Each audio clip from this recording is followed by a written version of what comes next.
Absolutely. We're starting here today. So we're coming to you with some live Battle Royal action. The real question is, ladies and gentlemen, are you ready? I can't hear you. Are you ready? That's job security in the middle there. We got Andy McKenna in the corner over there. Oh yeah, I know who these guys are. We're going to start this match, I guess, and we're going to be playing along with these guys. Yeah.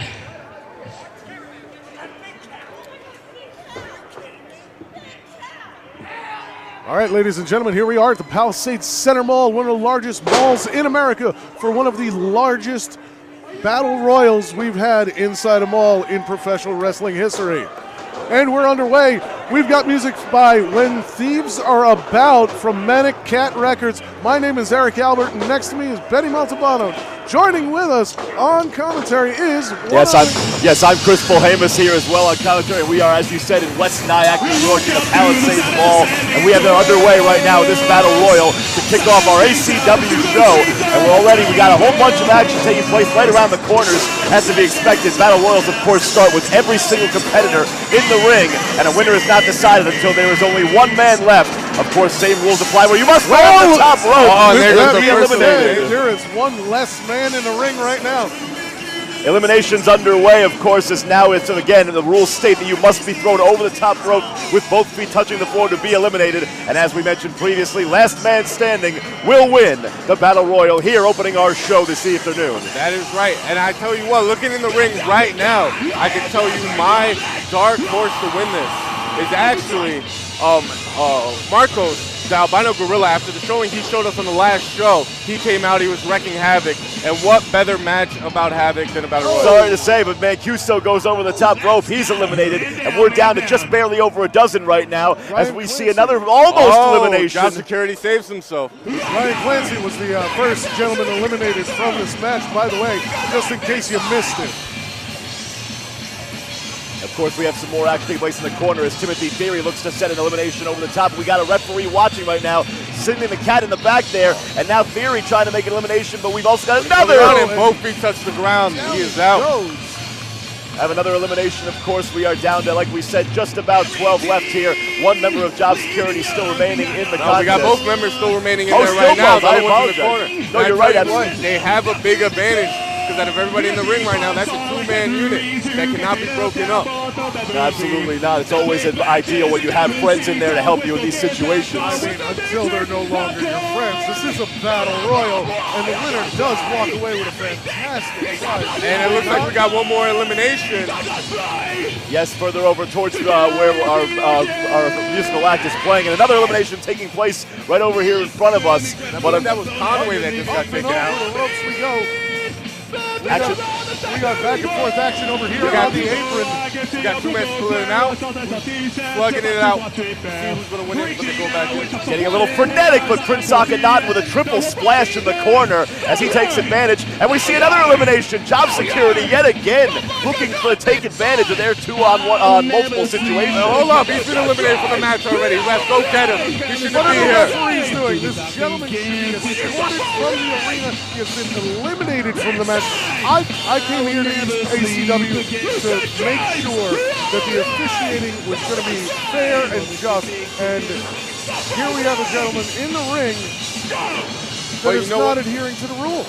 Well, but you know what? It looks like Job Security is handling the issue already. They're getting ready to dump him out. Yeah, Job Security seems to have the situation almost under control, but going towards the center of the ring right now, we're seeing a couple of almost eliminations. Timothy Theory getting ganged up on the one side, but now we're starting to see the action spread out towards the corners. And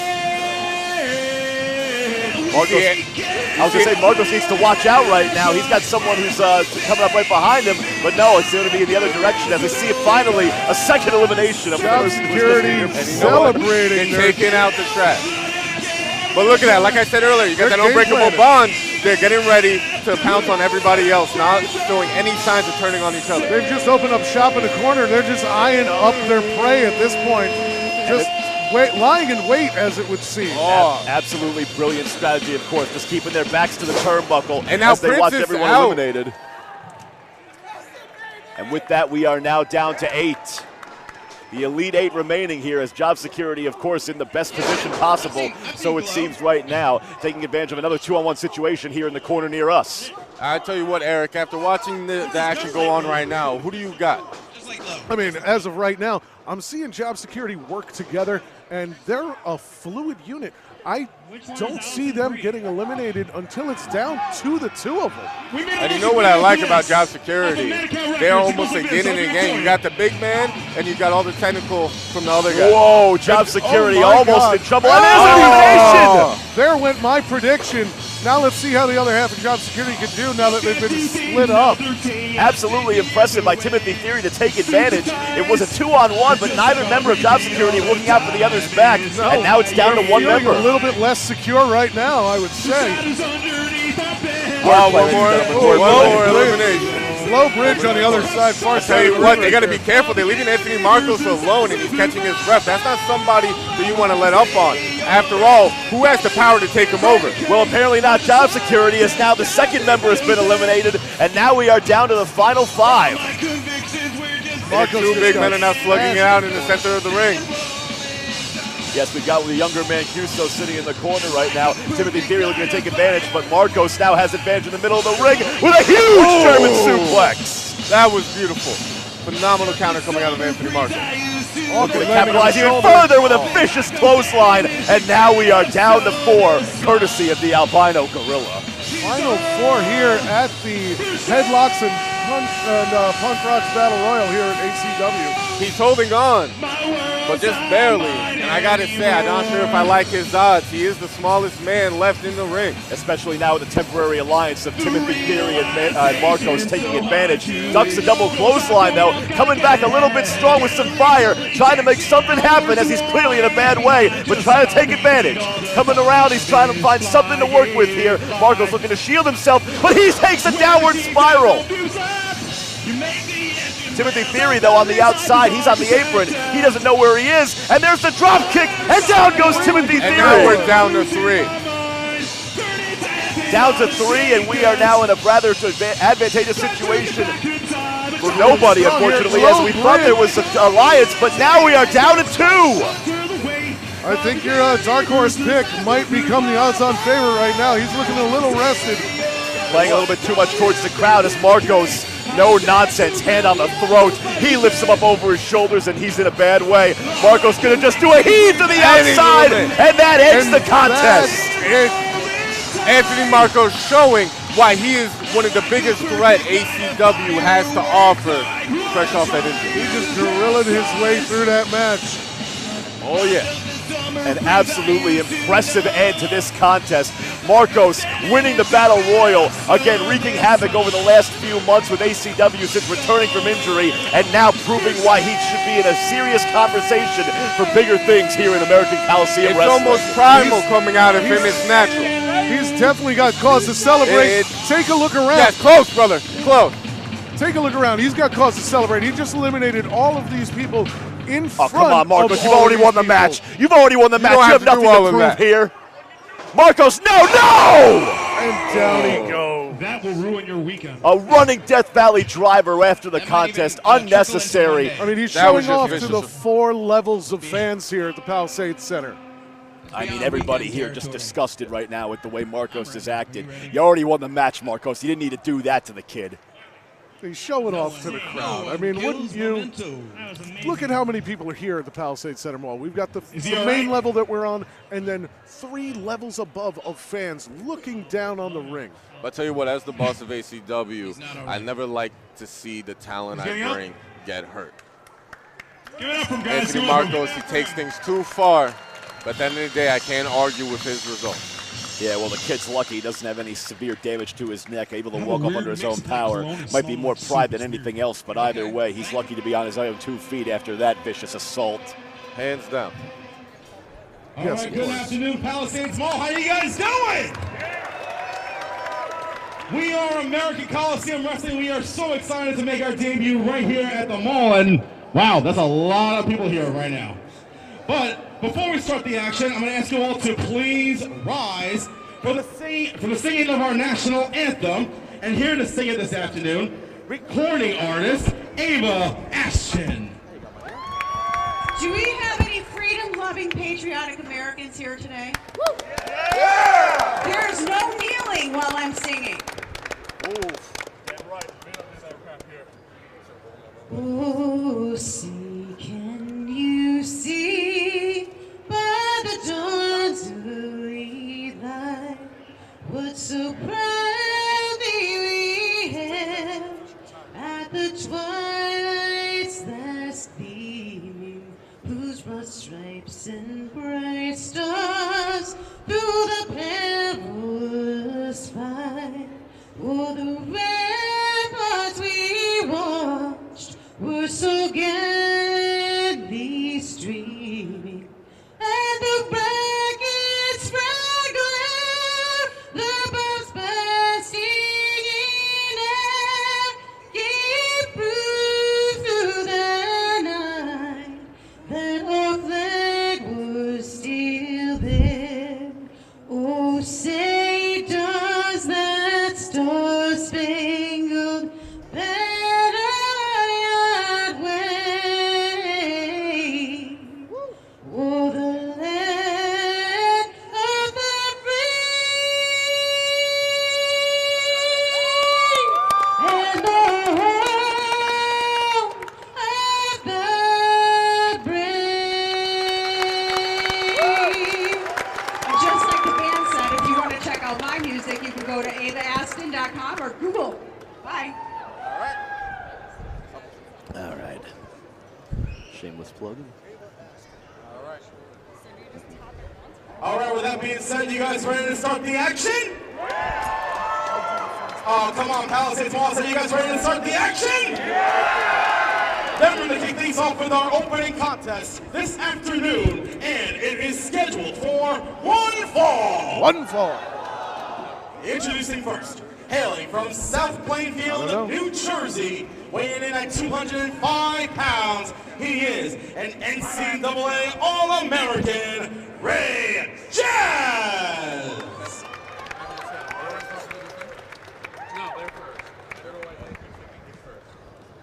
All right, we got Ray Jaz on his way to the ring right now. And coming to the ring again is Ray Jaz. Very little fanfare. A little fanfare, but it's kind of surprising, though, considering that we have a collegiate athlete here who actually has an understanding of a real sufficient ground game and has made no bones about it in his time that he's wrestled for ACW. Oh, yeah, last time he was very impressive coming in ACW. And like you said, with his collegiate background, it's really why I signed the man Ray Jaz. And that cocky attitude, that swagger that he holds. Well, Ray Jaz, of course, exemplifying it through and through. Of course, giving the ref his own shades right there. A nice little bit of style for our official. I couldn't tell if that was out of respect or out of disrespect there with the ref, but the ref seems to be digging it. So we'll take it as respect. Yeah. And introducing his opponent, hailing from Moorestown, New Jersey, weighing in at 140 pounds, Johnny Chill.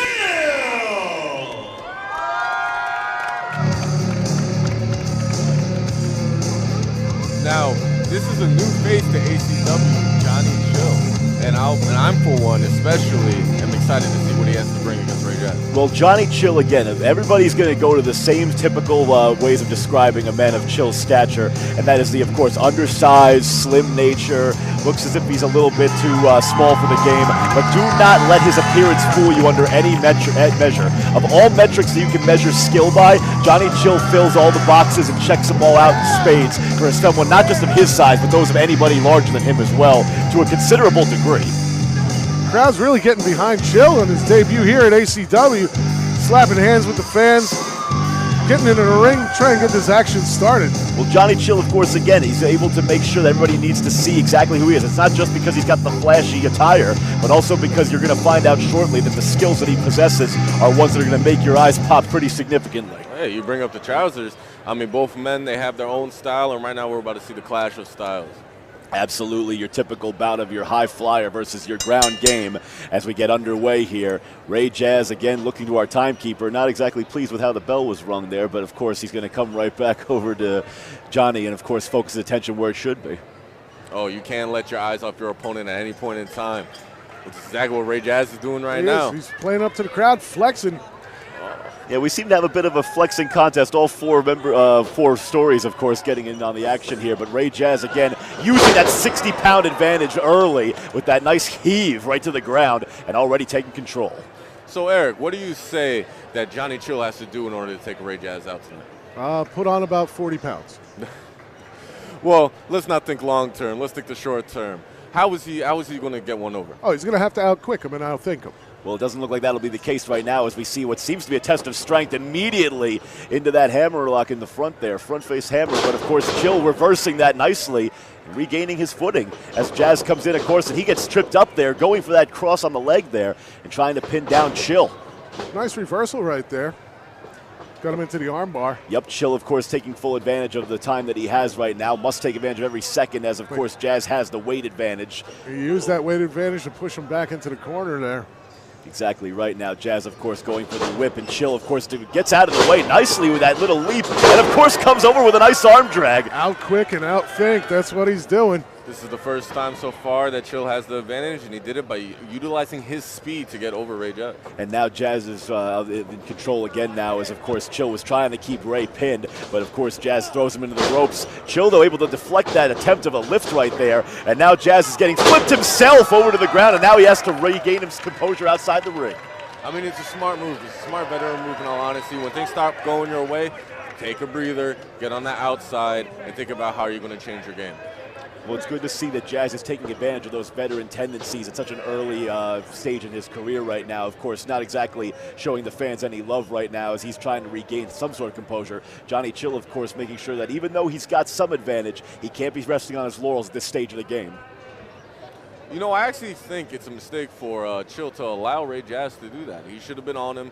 He should have kept the momentum going because momentum is more than half the battle. Lets Jaz come in with a kick, though, as Chill was obviously looking for the defense, and he gets a nice arm drag there and comes right back with a second one. Chill, of course, taking control up against the ropes as he looks to whip Jaz. Jaz, though, with the easy reversal, of course, given the obvious weight advantage. But a nice Hurricane Rana by Chill to send Jaz into the corner. All right, Jaz is creating room by going in the middle of those ropes. Ooh, referee didn't see that. Ref's got to be on that stuff, man. I mean, got to be playing by the rules here in ACW. I like the move right there by Jaz, though, as he's able to leap over and show off some of that nice athleticism of his, of course. Not allowing just the strength advantage, but showing that he's got that ability to use the air if he needs to. Chill, of course, laying on the ground right now after his neck caught the top rope, I believe, even though I thought it may have been a little bit harder than he thought. The ref was checking on Chill, and I get that, but you know, he's out on the outside for at least an 8 count. The ref didn't even count to 1. Yeah, but at least in this case, though, Chill's safety seems to be more the concern. And again, after that headbutt right there by Jaz, I mean, Chill doesn't look to really have too much of his whereabouts set right now as Jaz is taking control. Standing up Chill as he throws a vicious forearm. And of course, Chill, he's fallen down pretty significantly right there as he's trying to find out where he is. Looks like after he got his neck caught onto the ropes there, he's a little dazed and confused. His legs are giving out on him just a little bit. Hopefully he can gain back his footing in this match. Yeah, but not exactly a good way to start right there as Jaz, of course, taking full advantage of that count right there, letting his foot come off at 4 and not allowing himself to be disqualified as Chill is in trouble towards the middle of the ropes now. Yeah, and as long as he's within the rules, that's fine. You know, you've got the 5 count to play with, and he just turned him inside out with that back elbow. First cover of the contest here as Jaz looks for the win early, but a kick out by Chill at 2. I tell you what, Jaz, he has to utilize his power there. He could easily drag him a little more towards the center of the ring, a little too close to the ropes for my liking. Maybe that was the case, though, but the way it seems right now, though, Jaz is able to take full advantage of the fact that he's got Chill quite literally and figuratively on the ropes as he sends him back into the turnbuckle there. Going to do what seems to be an all-around the horn right now as he's got 2 of the 4 down. For a third one, Chill stops it, though, finally getting some momentum as he comes back with a punch, and Jaz goes into the turnbuckle face first. And that's the whole problem with wanting to go around the ring and hit people with the turnbuckle. By the time you hit the second one, they know what you're doing and they're prepared for it. Yeah, but Jaz is able to get his advantage back very quickly as he throws Chill really viciously into that corner right there. Not pleased with the fact that he was able to be made a fool of for a brief second, and now he's finally starting to hear it. Now the crowd's upset. Well, they don't like the cocky attitude. And can you blame them? But I tell you what, Ray Jaz without the cocky attitude is just not Ray Jaz. He knows what he's doing in the ring, and he's playing around with not only Chill, but he's playing around with the crowd because that's the belly to belly suplex. Very nice right there. Benny, you were saying. I'm just saying, if you know what you're about, you stay in your comfort zone. That's exactly what Ray Jaz is doing. Second cover of the contest. Jaz seems to look for the assistance. And a nice spot by the ref right there to catch that, as Jaz only gets a 2 count anyway. Oh, you got to be happy with that. No, I am definitely happy with that. The referee spotted the cheating, and he put a stop to it before it affected the match. Now, he did give him a warning, but how long is this going to keep up? Jaz comes face first back into the corner for Johnny Chill as he whips Chill across the way. But Jaz goes shoulder first right into the steal, and Chill now has an advantage after minutes of being on the receiving end. You know, this might be the moment for Chill to finally get back on his footing. That is a nice back body drop right there by Chill, able to get some sort of momentum going, as we thought that the strike may have eluded him after taking those beatings, but here comes the first of many clotheslines from Chill. Another forearm comes in this time, varying up the strikes and keeping Jaz off his feet, as now he comes back to whip him across. Jaz coming towards him, and a nice little monkey flip right there, regaining control as Chill's got Jaz on the ropes. I tell you what, he needs to keep up this pace, keep up this momentum. When the match is slowed down, he is at his worst. When it picks up the pace, Chill has the advantage. And Chill coming in with a crucifix turnaround, coming in with a snap suplex right there on the vertical. Jaz is in trouble as Chill is trying to get some more momentum from this capacity crowd here in our mall. Oh, you can feel the electricity going for Johnny Chill right now through this crowd. Chill right there with a nice knee. Again, he's got to stay up top and take control if he wants to win. Going for a famouser variation, but a nice catch right there. A half Nelson drive, and that is it from Ray Jaz. Ray Jaz coming out with another impressive win here at ACW, making not short work of Johnny Chill, but you got to admit, Ray Jaz had the majority of that match. That was an impressive capture suplex. Usually in that regard, you tend to see someone go over the top in a similar transition, but he just went for a lift and slammed him right down. Would you guys argue with me and argue with me when I say that was flawless? Benny, I don't like arguing with you ever. You know that. We've been boys for quite some time. That is true. And I tell you what, that definitely was flawless coming out of Ray Jaz. And with a win, it was a good win. I'm not going to argue with you on that whatsoever. Wins like that from Ray Jaz are what's going to keep him in the conversation going forward for brighter and bigger things here with American Coliseum Wrestling. As, of course, we see Johnny Chill heading to the back with a little bit of assistance, but still making his way out under some of his own power. Full support from the crowd on his way out as well. Fantastic showing by him today here at ACW in the Palisades Center Mall on February 29th. Leap Day. Leap Day. It's a rare occasion that we get to wrestle on February 29th, and it's a rare occasion we get to wrestle in a mall. We got Benny Montalbano going into the ring right now. Let's just sit back, relax, and see what he's got to say. How's everyone doing tonight? All right. Now, I am the style and the taste of ACW, the boss, Benny Montalbano. And right now, ACW comes to you from the Palisades Mall, partnered with the Association of the Visually Impaired, who have a table set up in the back there, accepting donations. Everything they do is also free to the people that they help out. But not only that, we have the Rock and Wrestling Connection happening right now. We are also partnered up with Man and Cat Records and the band When Thieves Are About. And right now, I would actually like to introduce the lead singer right now.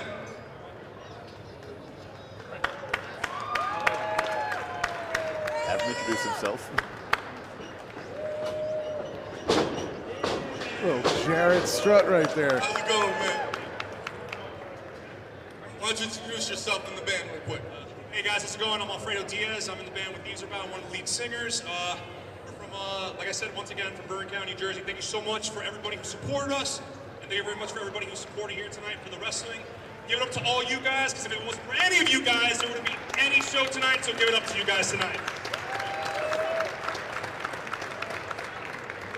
And I tell you what, I want you to give it up one more time for When Thieves Are About. Let me hear that loud and proud.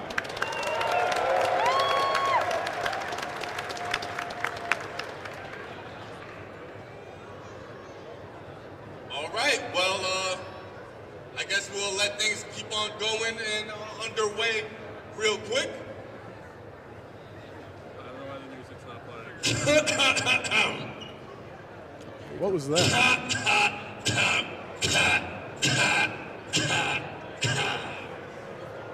Where's that It looks coming like they're in the from? man.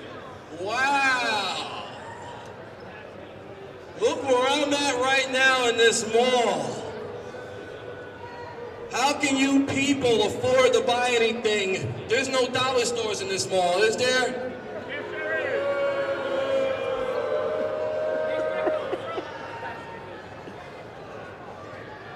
Do they accept food stamps in this mall? Hold on 1 second. Let me get this right. Come on, everybody, show some respect for your champion, Dan the Man. Now, see, this is the thing. You may be booing Dan, but I, Liz Savage, have come to clean up his image. He is a respectable man who has been misunderstood by the masses. I don't think any of these people understand. So let me make this clear. Ladies and gentlemen, boys and girls, my name is Dan the Man, and I am the real ACW champion. I am also the Test of Strength champion. I want all you people to understand this right.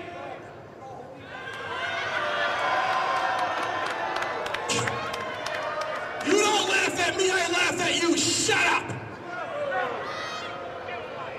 I am the real American Coliseum champion, not Kenny Bengal. Last time I checked, when we look back in the history books, Kenny Bengal has the win over you. No, there's no. Hold this. I'm gonna tell you one more time. I, Dan the Man, the face of this company. I am the real, shut your mouth when I'm talking. I am the real American Coliseum champion. Time out. You gotta relax a little bit, man. That's such a big deal. I'm sorry. It really isn't a big deal. Wait. Introduce yourself again, because I don't. Who are you? I'm actually Alfredo Diaz, and the band that's playing. It's just that I feel like that you guys, you know what I mean? Like, you gotta like, just relax. So you're the band. Yeah, I just finished playing opposition. You're the one that was playing all that whippersnapper music, right? Yeah. Because I didn't hear any Barry Manilow. I didn't hear Cool Day. I didn't hear Cameo. I didn't hear Shaka Kahn. I didn't hear the Beach Boys. I didn't hear Paul McCartney. I heard trash.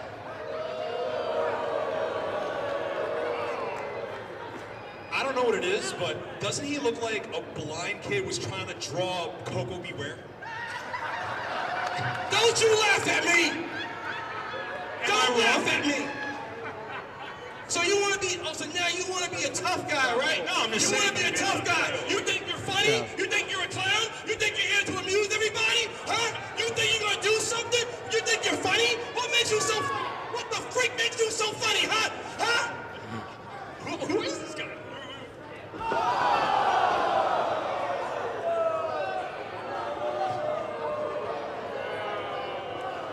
So now, Not so funny now, Izzy. we get back to you. Come here, you. Come here. You think it's a joke, right? You think all these people here, all these people on food stamps, all these people on Section 8, all these bums, all these horrible people, you really think that you can sit here?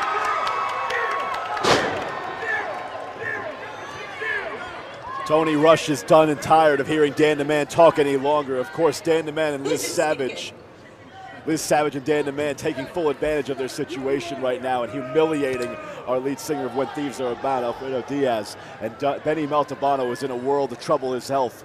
Good thing Tony Rush was there to save the day right there and make an example of Dan the Man, because he is not exactly pleased with the way Dan has been conducting himself, not just recently, but for many years. Savage attacking an invited guest here at ACW. And what are you going to do now? What are you going to do? You're going to give my title match? I tell you what, you want a title match so much, well, later on tonight, you're going to put your Test of Strength belt on the line. Yes, sir. No. You dare say yes. I'm saying no. Yes.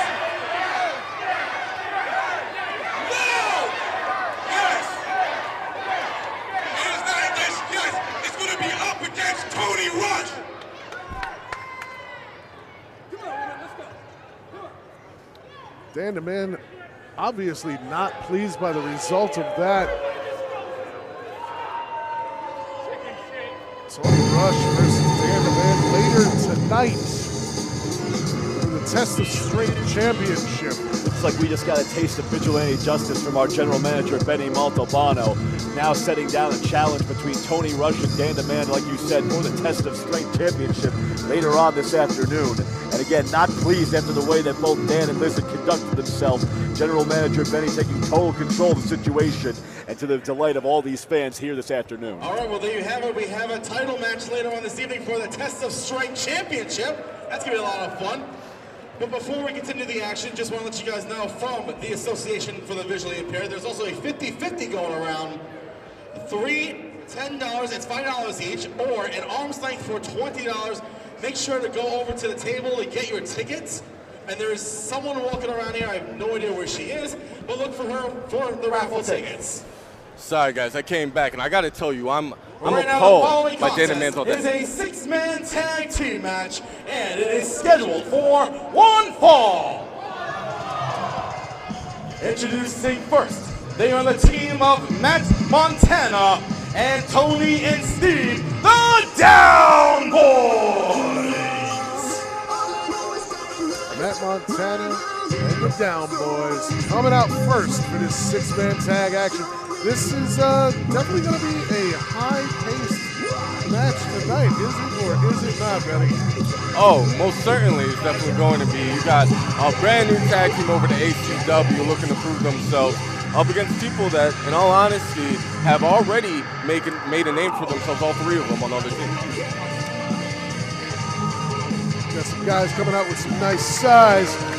See if they can use it to their advantage this evening here. Eric, I got a question for you. When was the last time plaid and leather jackets were in fashion? I'm going to go with 1989. Well, for the leather jackets, I'll tell you one thing. Plaid's definitely in fashion after I'm wearing it tonight. Well, I mean, you do look like you wore your best pair of pajamas this evening. And they're comfy and they're amazing. I wasn't going to jump in on that. I just had to sit there and allow that to just settle right there just to see exactly how that was going to play out. But again, as you said, as we're getting ready for this six-man tag And team introducing contest. their opponents, hailing from Rockland County, they are the team of Really Big Brian Burgundy and the amazing Graysons!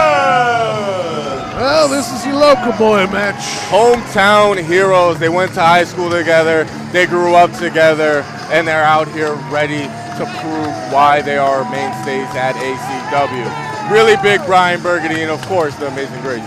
Again, JP and Tommy Grayson have been doing so much throughout the entire Northeast for years and years as an exciting team on the scene. And of course, Really Big Brian Burgundy, as you said, not just the connection from a personal standpoint, but the giant personality and the giant amount of strength and heart that he brings into this contest is going to be so advantageous for the hometown boys that are clearly looking to get everybody out of their seats, and rightfully so, as we get set for six-man tag team action on our way. But again, as we see right there, both Burgundy and the Graysons taking full advantage of this capacity crowd that is 100% behind them going into this contest. Man, you know, you hit the nail on the coffin about Brian Burgundy. As long as he believes he's really big inside his heart, we believe it inside ours as well. I mean, yeah, sure, you can believe that. I mean, look at that. He's towering JP right now. Yeah. Assistants be damned. Brian Burgundy knows 3.5 foot exactly tower. what he's doing. It's like a Jenga tower. Come on. Looks like this match is getting ready to go underway any minute now. Well, a little fanfare showing off those muscles. Brian Burgundy. See, but if I'm the Down Boys in Montana, I wouldn't be so keen on just, dismissing this trio right here of Burgundy and the Graysons. They have all been quite successful in every endeavor that they've encountered over the last few years. They've been successful in numerous promotions throughout the Northeast. And again, having the hometown advantage, especially in the largest venue in Rockland County, is certainly going to be advantageous for this trio. Well, I'll tell you what, maybe their success might work to their disadvantage. Either, they might get cocky or they have more of their stuff out there. The Down Boys may just take advantage of that. See, I've never known the Graysons to rest on their laurels, as of course the jeers are coming down hard on the down boys in Montana. As we get set, as JP though, he's ready right now. He's not playing around. He just wants to get this crowd up. He wants to get this crowd ready, and he wants to get this started. And don't you hear that crowd? I mean, the fanfare alone.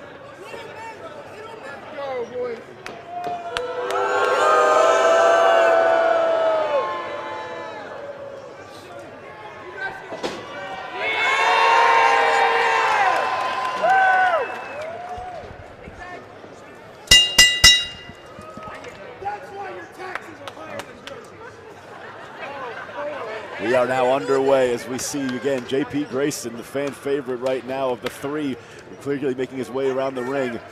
But he's not exactly in a great spot right now as he's taking on what looks to be the biggest member of the opposing trio amongst the down boys in Montana. Oh, just look at the size difference. You got to give power, you got to give reach, you got to give almost everything other than agility and maybe heart to the member of the down boys. Well, again, JP Grayson, of course, taking full advantage of the fact that he's packing a lot of power in that small frame as he has just been wrenching the arm and taking full advantage as he's able to get his opponent on his knees. But now, of course, we see him come back rather quickly, though, and now we see a sweep into another set of arm twists and now a headlock as we see control shifting. Here comes the Irish whip from Grayson. And now he goes down hard, and again, the advantage goes to the team that's been getting just viciously booed by everybody here 4 stories high in this mall. Well, if what's happened so far throughout the night is any indication. Excuse me, a nice little flip right there by JP. I didn't mean to cut you off there, Mr. General Manager, but we see a nice twist, though, going the other way as there's just been back and forth action across both sides as we can't see anybody gaining control as now we see a standstill. Fantastic exchange. Oh yeah, beautiful attempts at one-on-one by both men inside the ring right now. With the wherewithal to swat away that drop kick as well as the tag is made. Tag's made, of course, down boys switching up, Grayson switching up. I gotta tell you, this other member of the down boys, you know, he doesn't give out that much weight from his partner that just came out. We see Tommy, of course, taking full advantage of the fact that he was trying to get some sort of momentum, but that knee right to the sternum eventually slowed him down. But now we see a reverse off the whip there, but he's going to go down hard on his back yet again, showing off, of course, right there. But now we see a comeback coming from Tommy, almost gets the elbow, can't quite connect, but we see a nice little tilt-a-whirl, and he's able to take control. Flying head scissors by the Graysons. Tommy right now is showing why he has all that success up and down the Northeast. That's exactly right, as we see a vicious forearm right to the face. What a quick shot that was. A little double team action happening right now. Usually the Graysons are known for their speed, but the down boys right there with that quick forearm blast.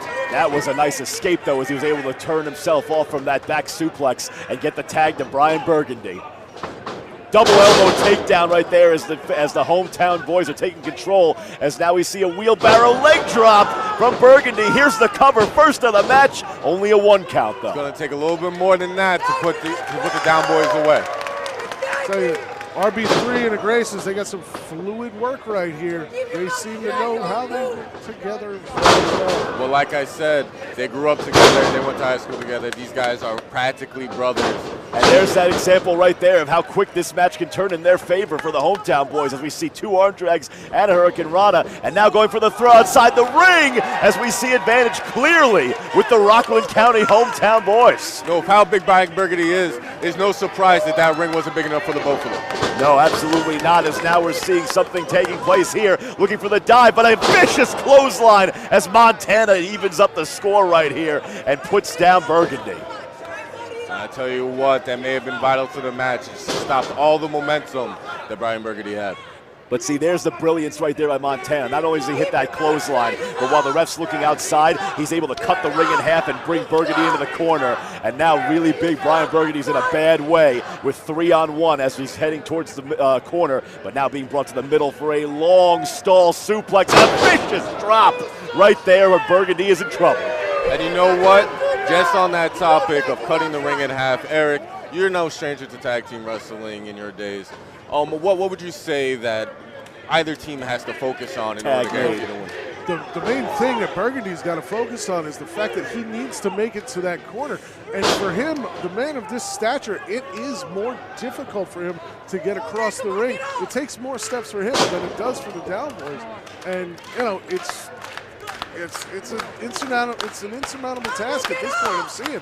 Clearly no loss of fight right there from Burgundy as he's trying to make some advantage as he just attacks the torso right there, looking to go up, but caught rather easily, it looks like, as now he's in real trouble right here. He's doing reps with him. And there's the fall-away slam to send Burgundy to the outside. Burgundy could not be further away from his corner than he is right now as he rolls around by social apparel. And look at our senior official right now doing everything that you want to see him do, Eric. Count Burgundy out. But see, there's the brilliance right there as the Graysons were looking to try to make some sort of entry. Not sure if it was just more a matter of concern or an actual attempt to get in the ring. But now we see the advantage as Montana's going to take Burgundy and throw him face first into the apron. And a second face first into the apron right there. And Burgundy is in serious trouble as the ref is totally distracted. See, I've got no issues with that. The referee's over there making sure the two gentlemen are staying out of the ring. What was happening on the outside is totally legal.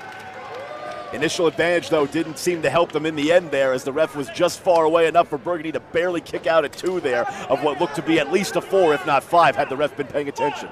Well, I'll tell you what, actually, that kick out was rather impressive considering the amount of punishment Burgundy has taken so far. And there was from Montana was a vicious double fist drop right up in the upper back, the trapezoid area of Burgundy. Then to keep him down even more, they are just attacking Burgundy in every single body part to really wear down that small frame to an even larger degree. One arm here from Montana. So far in this match, who has impressed you guys the most? I got to say it's Montana just based on his wherewithal. He was able to save his partners from getting any trouble with the attempted suicide dive, and Burgundy's been the unfortunate victim here as all 3 members have been taking it hard to Burgundy, who's clearly the smallest member of this hometown crowd team. I mean, for my money, the man that's impressed me most is really big Brian Burgundy. Because as the enziguri leads to the tag right there. He hasn't been defeated in this match. Any other man would have fallen from and that there's a drop kick from Tommy. I'm sorry to interrupt, but Tommy, of course, fighting back and taking full advantage. All 3 members going down as he hits multiple strikes and the drop kick to set it off right there, as now is a really bad way as we see Tommy Grayson coming off the reversal of the Irish whip and a spinning wheel kick right to the chest. Down he goes. First cover for the Graysons and the elbow from Montana. Tommy right now, he is on fire, and a mistake by Montana may spell the end. Backbreaker reverse DDT as Montana's now outside the ring, pulls over the top rope. Grayson's taking full advantage as we see a nice elbow from Tommy Grayson right there. Serious trouble now for the down boys, trying to go for the lifting slam right there variation, but here comes a belly to back suplex. The amount of power just exerted there to catch Tommy mid-fall. Cover in the middle of the ring, but a kick out at 2 as Grayson's been able to barely escape. Tommy able to make some sort of a jump right there. Now he's got to open the fist on that. The referee should be all over him about the closed fist punches to the face. Some leniency here in this 6-man contest, understandably so, when you got so many guys with only one official trying to hold court here. As we see a nice tag as Montana's looking to take advantage as they're looking for that double team suplex. And Tommy Grayson, even though he's close to JP, Montana's going to cut him off immediately, not allowing for that tag to take place. No, you might be right. Montana may very well be the most impressive person here, having the forethought to run over to that side and make sure JP, who is itching to get in the ring, does not get in the ring. Veteran tactics being put on full display here as Montana has pulled Tommy as far away from the corner as he possibly can. But Tommy is fighting back hard with some fists right to the stomach right there. Referee keeping some leniency on those closed fists too, but Montana, of course, able to take advantage yet again with another back elbow. And the tag has been made. Let's see if they can keep the aggression just like they did to Brian Burgundy. See, that's a nice job right there of messing with the crowd, stopping himself from going off the middle rope. Only a 1 count, though. Had he come from higher up on a prone Grayson, he may have been able to get 3, but not enough force on that elbow drop to get a good cover. Agreed. I mean, he's a big man. The taller the height, the more you fall, the heavier the landing's going to be. Tommy Grayson trying to fight back, though, as he's caught and put in a bad way. And now we're seeing some squats right there, showing off the strength with no hesitation. And another fall-away slam. This time, Tommy the victim. 2 of the 3 members of the Rockland County crew are now on their backs as a victim of that slam, but only a 2 count. Still in this contest. Impressive kick out after he threw him like a sack of potatoes.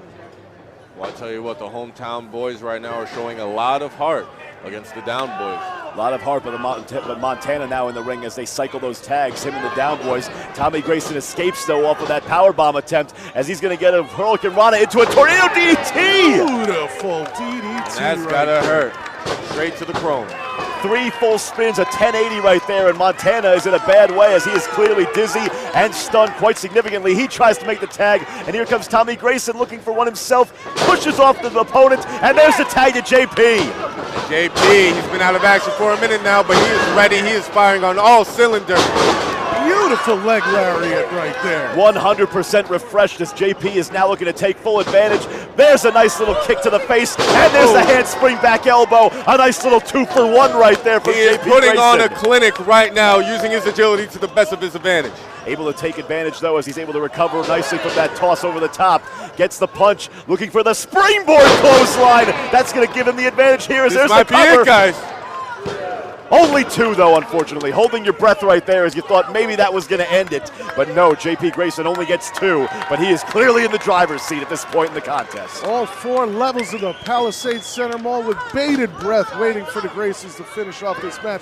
Let's see if they can pull this off. Who's that? He just got an eye rake onto JP. Eye rake, kick to the head, spear. JP's in trouble in the middle, but somehow able to kick out of that 3-pronged attack and keep themselves alive. You know how hard it is to kick out once nails scrape against your irises? It's impressive coming out of JP. Well, not only that, but then you get a nice kick right to the middle of your forehead there, and then another shot to your torso with that spear. Oh, no. Up we go. Oh, no. JP's in a little bit of doomsday trouble right there. Looking to spin off, though. He gets the Hurricane Rana to send him into his partner, as now we see JP taking full advantage. There's this trip right there. Hold into the middle rope. He's got to be aware of the other gentleman up on the top rope as well. Here we go. Finally some help from his team as Burgundy hits the 619, and now we see a 2-on-1 in favor of the good guys. I think that was an 8-4-5 here today. Area codes abound as we see a suicide dive to the outside from really big Brian Burgundy. Receiving a really big shot right there. Oh, yeah. JP has him up on his shoulders. Tommy with the turning neck breaker off the top. A nice little 2-for-1. Here's the cover. There's 2, and there's the break from Montana. You know what? I got to give that to JP Grayson. The reason why he took his eyes off of Montana knowing that he wasn't down. See, Montana's in trouble right now, though, because even though he tried to make certain that he was able to get him out of there, he wasn't exactly pleased with the fact that there goes Grayson. Tommy's on the outside right there, and now we're in a world of hurt right there as we see a triple teaming coming around. Montana advantageous to the outside. The down boys taking control. A discus forearm and a discus clothesline. That's a 2-for-1 on Tommy. He's got nowhere to go. Goes to the ropes. And Brian Burgundy with a phenomenal save. I am impressed with Burgundy for being able to come back in there and make the save as he gets a kick and then an upwards kick. There's the kip up, though, as he's able to come back with another enziguri. Beautiful series by Burgundy. Like I said before, he is the man that has impressed me the most in this match. Burgundy now trying to make something happen as he comes in with a forearm off to the corner. And now we see a lift up to the top rope. It takes a lot of strength for a man of his stature to lift up a man of that size. That's exactly right, but we're going to see both competitors in a bad way here as they're both heading towards the top. And now we see some help coming from as we now see the down boys in a 2-on-1 advantage. Doomsday coming with the drop kick and the back slam right there as Burgundy hits the ground hard. And the down boys are very tall individuals. That is a long way to fall down. Super kick from JP, super kick from Tommy. Misses the double clothesline, a double super kick. Now we're seeing another attempt at trying to take advantage here. Up on the shoulders. Grayson once again the stomp, and there's the Death Valley. No, that's a Falcon Arrow. Here's the cover from Grayson. No, apparently he's coming off the top right there. Not exactly sure what was going on, but I guess he saw Burgundy coming in from the top. And Burgundy, of course, getting this crowd up and ready to go as really big Brian Burgundy with us. Oh! Shooting star That's press. gotta be it. Fantastic showing coming out of the Graysons. The team of Burgundy, Burgundy, and Yes, who I was the most impressed with in that match, and after that shooting star press, my choice remains the same. I tell you what, coming into the match, you were not impressed with the size of Brian Burgundy. But I can say this, the size of the respect you gained for him is through the roof. This is true. This is true. I've definitely become a fan. Let's just say that. Hey, the hometown trio was able to make it work right now, where they could actually take advantage of their situation, and rightfully so, having the size disadvantage, but having the advantage of the crowd behind them to make this work.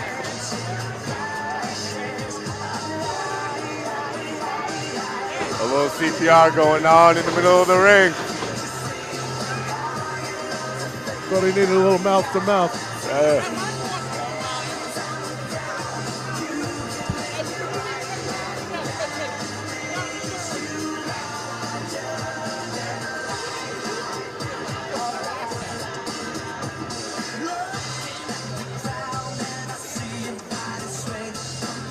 Montana and the Down Boys trying to collect their thoughts after this match. Well, as we sit in the aftermath of this match and everything, what do we have? Let's run it down. What do we have to look forward to later on in the night? Well, I mean, we had just seen our Battle Royal that opened up the card. Then we had Jazz versus Chill, which was a fantastic match. And this was our third match of the card tonight. Benny, you're the guy to put the whole thing together. You're the one that's going to have to tell me what's next. Well, I tell you what, it's not up next, but like I said earlier on in the show, we got the TOS, Test of Strength title, being put on the line against Dan the Man and Tony Rush. And gentlemen, who's going to be your favorite on that? I mean, Dan the Man's got the experience, but, you know, Rush, he's hot right now. I really can't put anything behind it. Oh, Tony Rush has definitely been impressive so far in ACW, but like you said, although I have bad history with Dan the Man. This you do. All right, ladies and gentlemen, you guys having a good time so far today? Now let's get the action rolling right now with the following contest. And it is a women's match, and it is scheduled for one fall. Introducing first, hailing from New York, New York, this is Unstoppable Izzy McKenna! And here she comes, Izzy McKenna, like he said, she is unstoppable. One of the first women to set foot inside an ACW ring. And in my opinion, the best match of the night in our inaugural episode against AEW's now, Kristen Statlander. Izzy McKenna has taken on numerous competitors, both women and men, and she has shown that she definitely has the toughness, both mentally and physically, to withstand any sort of impact that may come up against her. But the reason Unstoppable is a moniker for Izzy McKenna is rightfully explained, and you're going to see that shortly later on tonight against Karen Bam Bam. Hands down, I'll tell you one more thing about Izzy McKenna. She is not built dainty. She is built to throw a punch and have it hurt you. This is true. Benny brought up the inaugural show over at the Youth Center. Her opponent, this is Karen Bam Bam! I was there. I was not on tour doing any shows during that week, and I was able to come down and see that first match, and I did see Izzy, and she was impressive. Now, Bam Bam I have yet to see, so I'd like to see how she stacks up against Izzy today. But I tell you what, Bam Bam and Izzy, they have history. They had an altercation in backstage. I had to break them apart, and we call Izzy unstoppable. Well, Bam Bam, she may just be the immovable object. Well, Bam Bam, of course, certainly has a presence, as of course this crowd is definitely behind her. Again, flaunting a little bit of that personality you were talking about before, just being a very vivacious woman who wants to get the attention of not only the fans, but also everybody to realize that she is a serious competitor who just wants to have fun, but also still make it count when she needs to. As Izzy McKenna with a vicious shot from behind as the ref calls for the bell, and we are underway. Now, this is the first time we've seen this type of aggression come out of Izzy McKenna. I'm not going to lie, my interest is a little piqued. Well, there's a nice big clothesline there from Karen Bam Bam, showing that even though she was not appreciative of that come from behind attack, she's able to take control rather quickly as she looks to come in with a cannonball, but Izzy just barely avoids that what could have been disastrous early. That could have been the match right there had she connected with it. Well, I tell you what, to your point earlier, she's not named Bam Bam for nothing. Not only do you not want to take that Bam Bam quick 1-2 from her, but she's got that loud personality that will hit you like no other. Well, again, though, Karen Bam Bam, again, she's taking full advantage of the situation right now because Izzy's clearly not in no mood to deal with Bam Bam. Bam Bam showing off some speed right there. She's got the size, but she's definitely got the quickness. I am very impressed by the deceptive speed by Bam Bam. But Izzy just smart enough to make sure that she gets in the ring first to where she can take control, as now she's putting the boots to Karen Bam Bam and has to in order to gain some sort of advantage early here in this contest. Do you think that was by design? I do, as a matter of fact, because Izzy's definitely as smart as she is tough as she goes in for that little slam right there into the middle of the ring. First cover of the contest. Gets a 2 count, though, but Karen Bam Bam's not going to go down that easy. I'm a little surprised that Karen Bam Bam Izzy even got to a 2 count to begin with. With Karen Bam Bam's strength, it should have been an easy thing to push off at this point. Well, again, at this stage of the contest, when you get in something early like that, you're able to take somebody out of it mentally. You have to make them think for a little bit longer to regroup right there. So Izzy able to get a 2 count early is a good sign for her, but it's not exactly a best spot right now because even though she's got Bam Bam on the ropes right here, Bam Bam is able to get a push right there even though she's clearly in a bit of a bad way. You know, I'm a little surprised at the slow pace of this match so far. With the amount of bad blood they have on each other, you would think that both would be a lot more aggressive.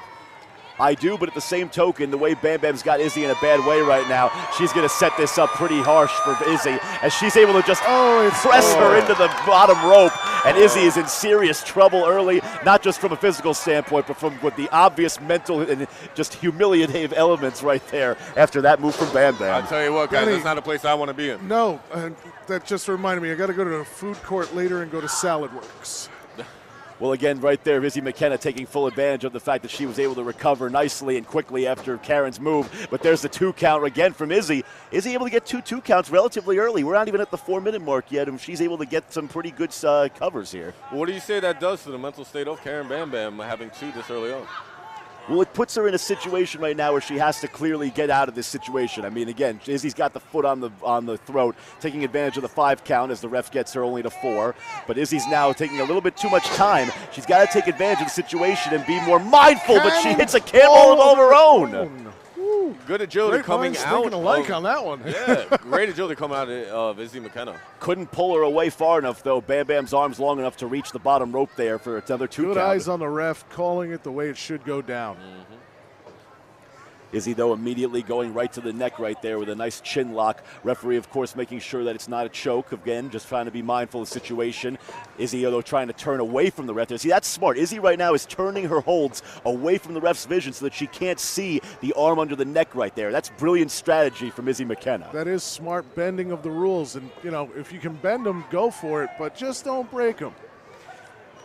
Well, Karen Bam Bam looking to break a rib right there from those forearms. Of course, McKenna with a nice knee to the midsection to stop that. But there's a pounce right there from Karen Bam Bam, able to regain control pretty quickly. Karen came in like a wrecking ball, getting a lot of that momentum off of the ropes and returning it back to Izzy McKenna. McKenna, though, in trouble as there's a vicious double axe handle on the run and a second double axe handle. Karen Bam Bam taking full control as Izzy doesn't even know where she is, it looks like. A haymaker clothesline that leads into an elbow and a slap and a forearm thrust. Amazing combinations out of Bam Bam. You call it a forearm, I call it a sledgehammer. Karen Bam Bam, there's not a lot of give when she decides to finally hurt you. Headstrong quite literally right there after that headbutt as now she puts her in a sitting position. And there's that cannonball from earlier. Izzy in the bad way in the middle of the ring. Bam Bam with a 2, and there's not going to be enough for 3 on her first cover of the contest.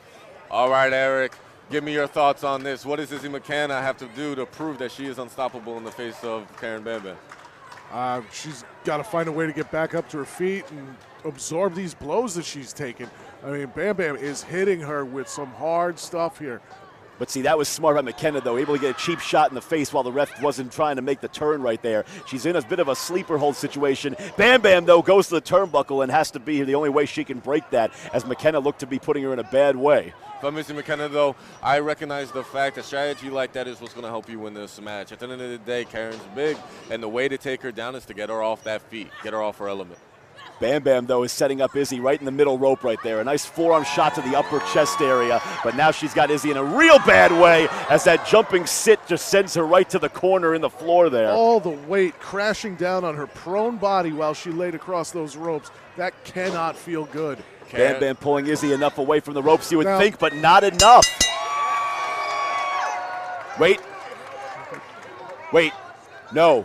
The ref is saying that there was a 2 count. The ref is saying that the match is restarting. We are restarting this match. So the match is not over yet, ladies and gentlemen. Instead, it is going to keep on going on. See, I don't mind the referee changing the decision right there when she sees the error. You got to make the right call at the end of the day, and even though it may not be advantageous for Bam Bam because she thought she had the win, McKenna, though, is going to still be in a bad way, though, even after escaping with that 2 count on the rope grab. A little bit of a slip there may have cost Karen Bam Bam as Izzy McKenna was able to get back on her feet. Precarious situation here.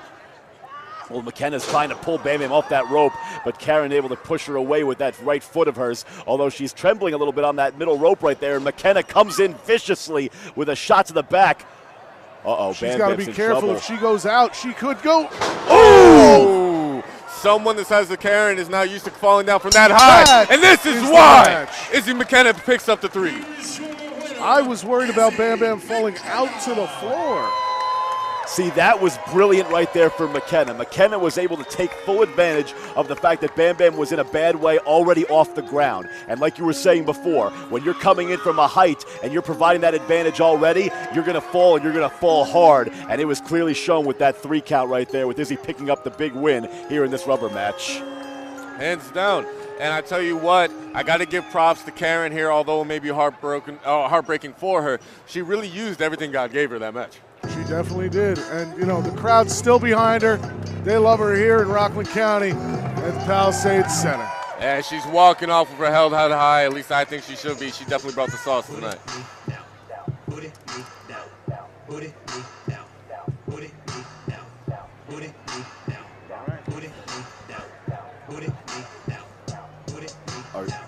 Kev, are you hearing us right now or no?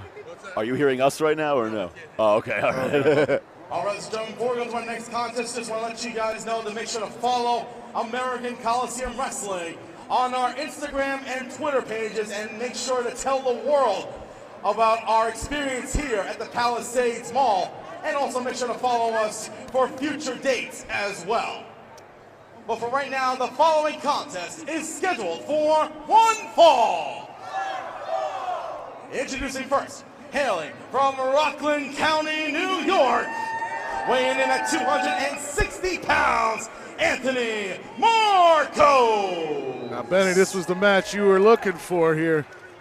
Oh, yeah, Anthony Marcos. I tell you what, he's got a little bit of a chip on his shoulder against me for not putting him initially in the tournament for the gold on the last ACW show, but he definitely proved his worth. Crowd with anticipation waiting on Marcos, the albino gorilla, winning a battle royal to open up the card here this afternoon at the Palisades Center Mall. Well, as you said, everybody is waiting with bated breath as Anthony Marcos, of course, put on a clinic in the earlier battle royal this evening, winning the contest and actually making an example out of numerous competitors, and unfortunately went a little bit too far, in my opinion, with a rather vicious Death Valley driver on one of our younger competitors in that after the contest was already over. I mean, yes, you're the hometown guy. Yes, you're looking to prove a point. And yes, you want to make a name for yourself in ACW after you came back from a year away from injury. But at some point, you have to wonder whether or not you're going to be putting yourself in an advantageous position or one that's going to put you in the crosshairs of everybody around you, management included. But even if he's in the crosshairs, I guess outside of me, right? But if he's in the crosshairs of everybody else in the locker room, who, I ask you, is going to pull that trigger successfully? And introducing his opponent, hailing from the Gobi Desert, weighing in at 195 pounds, Samson Kahn! And here comes a newcomer to ACW, Samson Kahn. I don't know, guys. What do you think he has? Do you think he has what it takes to take out Marcos? I mean, he's walking in with a lot of confidence. He's got a lot of energy. We got to see what Samson could do in the ring here. But thus far, I'm digging the man's vibe. I mean, he's surely looking like a Mongolian warrior right now in the garb easily. Samson Kahn, though, again, is again, making his tag. Yeah, he's making his ACW debut right now, like you were saying. And I don't know, but that confidence is well placed. Look at the size of Anthony Marcos. Look at what he's done. There's not been a single person to topple him. Apologies for the technical difficulties there, but again, as you were saying before, you were looking to see who's going to take advantage and try to get a foothold here on trying to stop the momentum that Marcos is clearly on. Of course, we have Samson Kahn in here who's looking to make that happen on his end, as now this match is getting underway. You can actually still see the markings that he took during that battle royal. Well, collar and elbow tie up into the corner, and it's no surprise that Marcos able to have the advantage early. Again, the weight distribution, for those of you who may have missed it, 260 to Marcos, 195 to Kahn. So a significant advantage nonetheless. And Marcos is, well, he's looking around and he's a little confused right now, even though he shouldn't have that look of confusion on his face, given the fact that, yeah, you may be the hometown guy, but you clearly have expressed some actions that this crowd of 4 stories did not appreciate earlier this afternoon. Eric, how do you feel about that blatant disrespect? I mean, the crowd has grown since the match has started. I mean, when we started the event earlier today, we were packed, but now we're over capacity with 4 stories of fans wrapping around this entire courtyard here.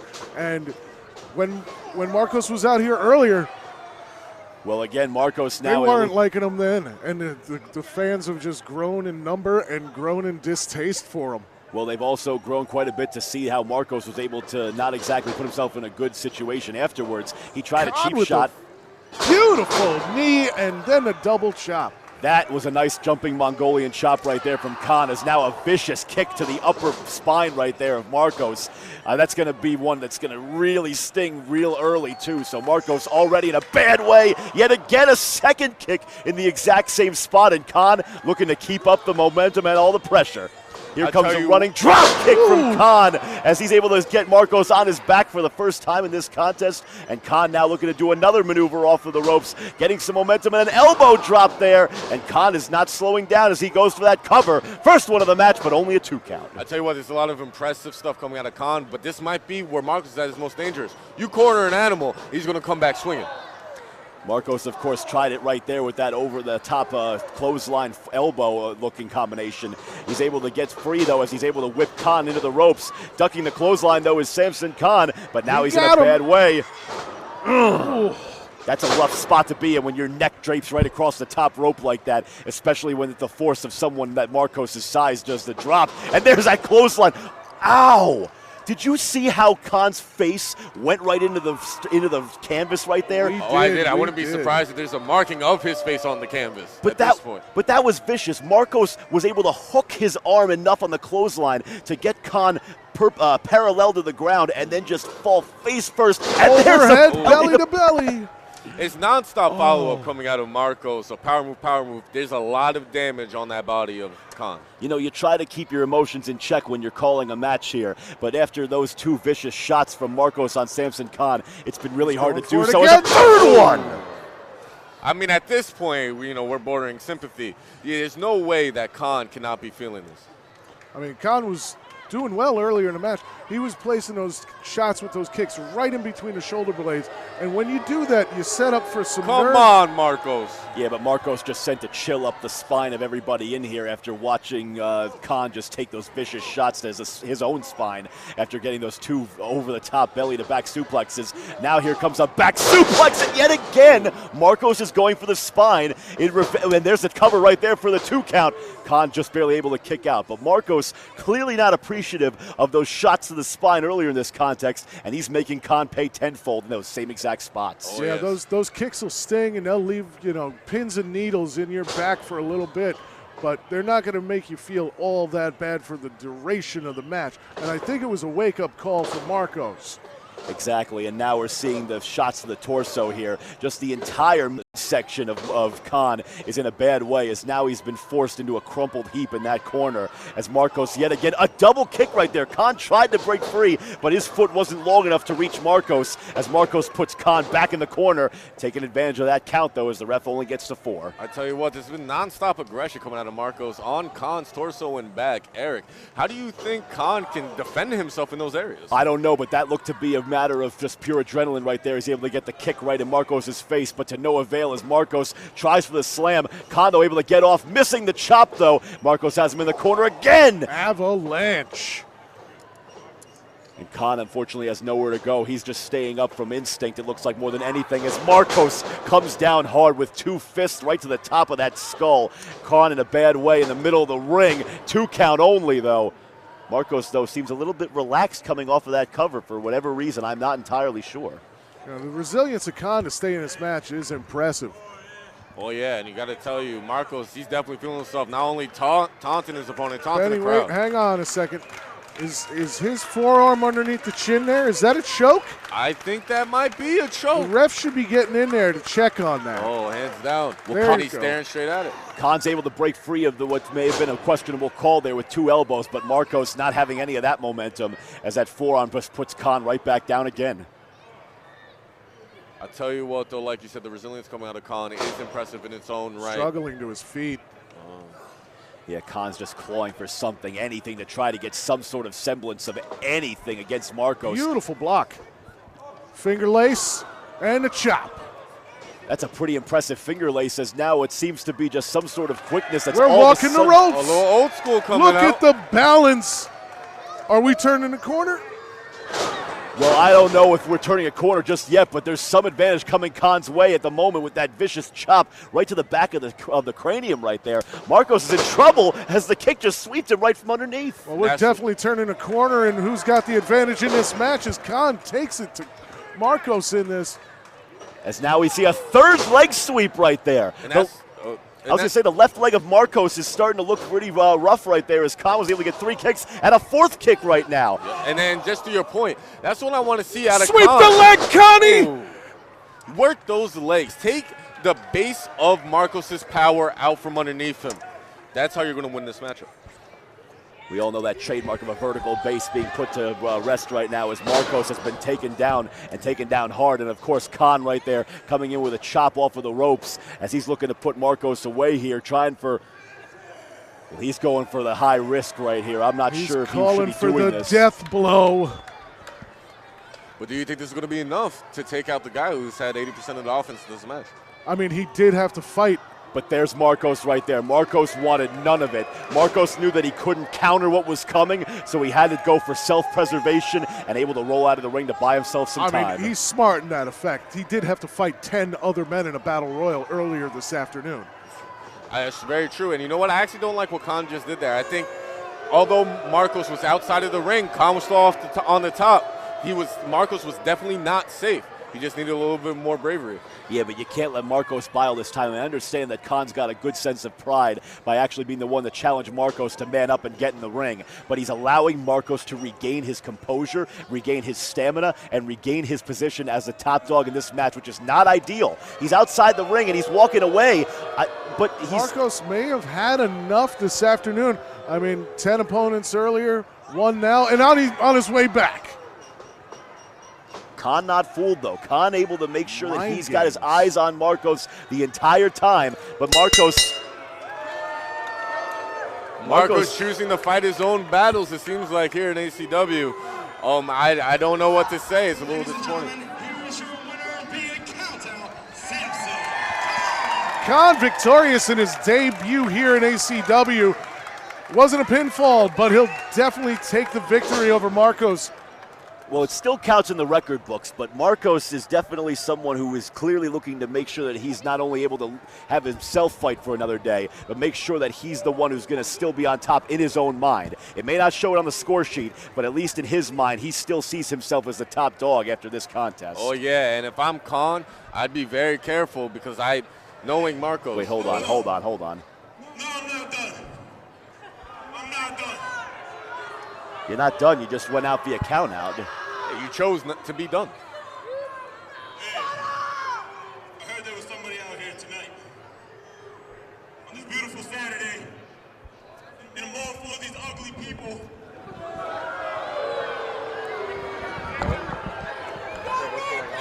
I'm just telling the truth. Where's that kid in the U.S. Army uniform? I want you to come down to this ring. I got something I want to say to you. You caught my eye all night, bro. Now I want you out here.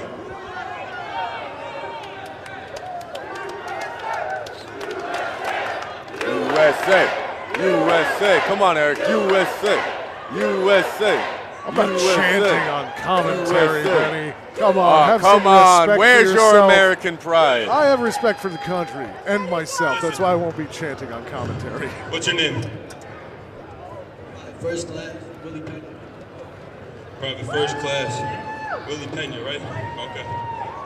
I don't know if you're familiar with what goes on around here, but ACW has a bad reputation of mistreating their absolute best athlete. That's Anthony Marcos, that's me.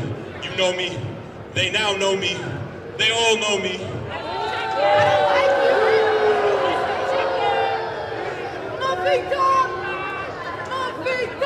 They know I'm the best.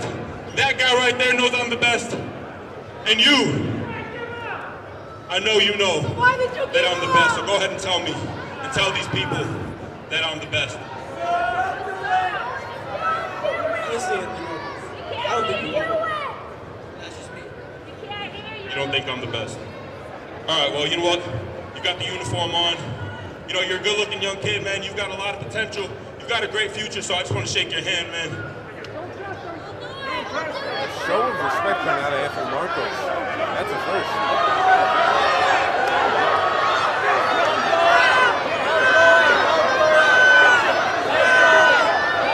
Private first class Pena asking the crowd whether or not he should take Marcos's hand in friendship. And a vicious headbutt. And the true colors come out. Didn't have anybody fooled. The man is a veteran, and you just headbutted him in front of thousands of people here in the Palisades Mall. What kind of person are you, Marcos? What are you doing right now? Well, you said it, what kind of person. I argue he's not a person. He is now by the world. Pena, though. Pena with stiff kicks. Don't mess with the country's best. Some Krav Maga that learned in the service there.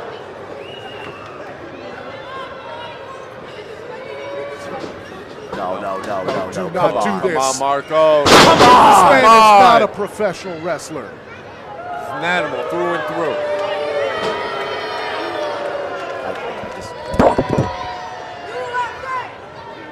The dash lashes of Anthony Marcos right now, I mean, I can barely fathom it. This is just disrespectful to our whole time. Oh, here comes Kahn! Kahn's coming back in! Rolls through. Kick to the leg. Body shots and a chop, double chop. Down goes Marcos. And Kahn sends Marcos outside the ring. Marcos, you better run. After the way you acted, Marcos, you better run. Has Marcos finally found his match against Kahn? I mean, not only does he have a win, but he just forced Marcos out. Yeah, well, Marcos better find his way out really We got quickly. some of the boys from the locker room helping out Private First Class Pena. Crowd here at the Palisades Center Mall strongly behind Private First Class Pena, Yeah, showing him rightfully the so. due respect he deserves. Hands down, I tell you what, I am now more impressed, not just with the skill. All right, ladies and gentlemen, you guys having a good time so far? Raucous crowd. Let's get the action rolling right now with the following contest. And it is a 6-man tag team match. And it is scheduled for one fall.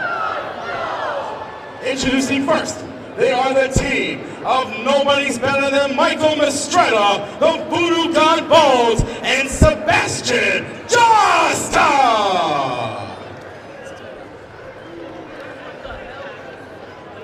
And here they come, the Voodoo God himself.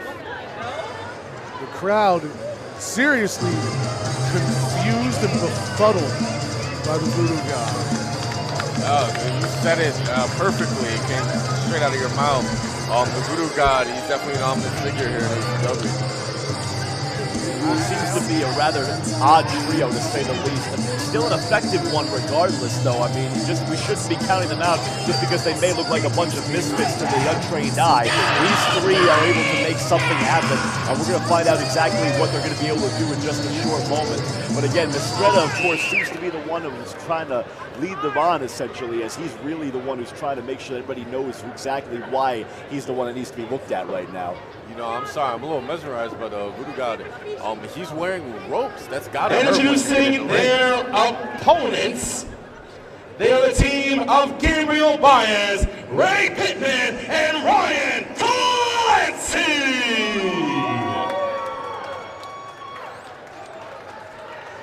Here comes their opponents, and a little bit more on the normal side of things. Most definitely. What would you say, Eric? Yeah, no, these guys look like somebody to grab a drink with in a bar, unlike the Voodoo God. I don't know what he drinks. Maybe some Voodoo Ranger. You plugging beers now? A little IPA action out of Benny Malcadano. Not a sponsor, everybody. Not a sponsor.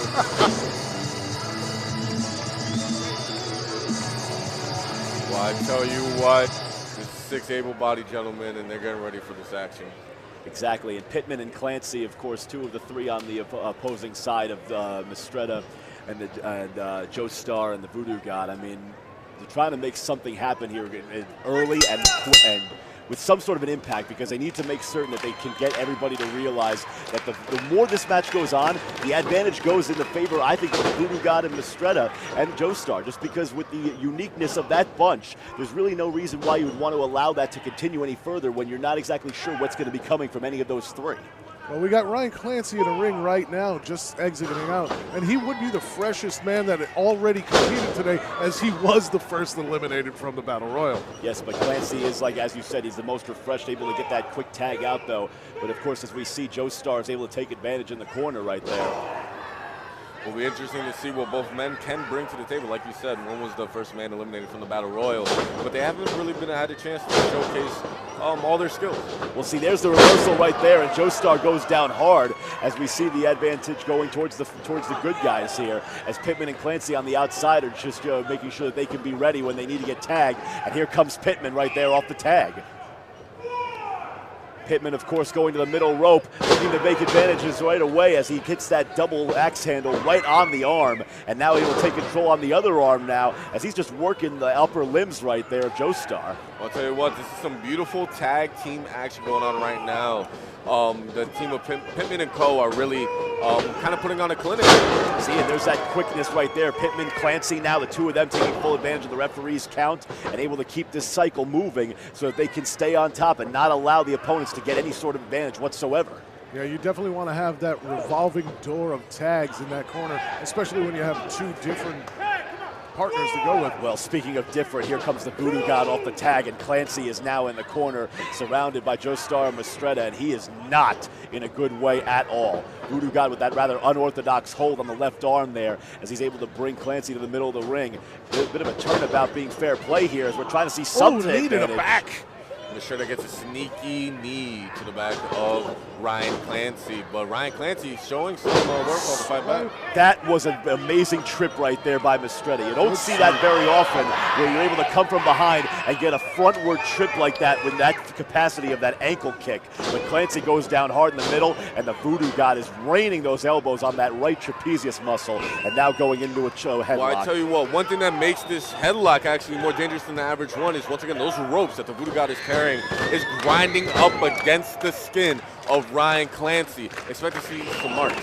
Yeah, I mean, you could technically say those are foreign objects in this match, depending on how he wants to use them against his opponent. Snap suplex, but only a 1 count there from the Voodoo God. To your point, depending on how you want to look at it, you could say the Voodoo God himself is a foreign object.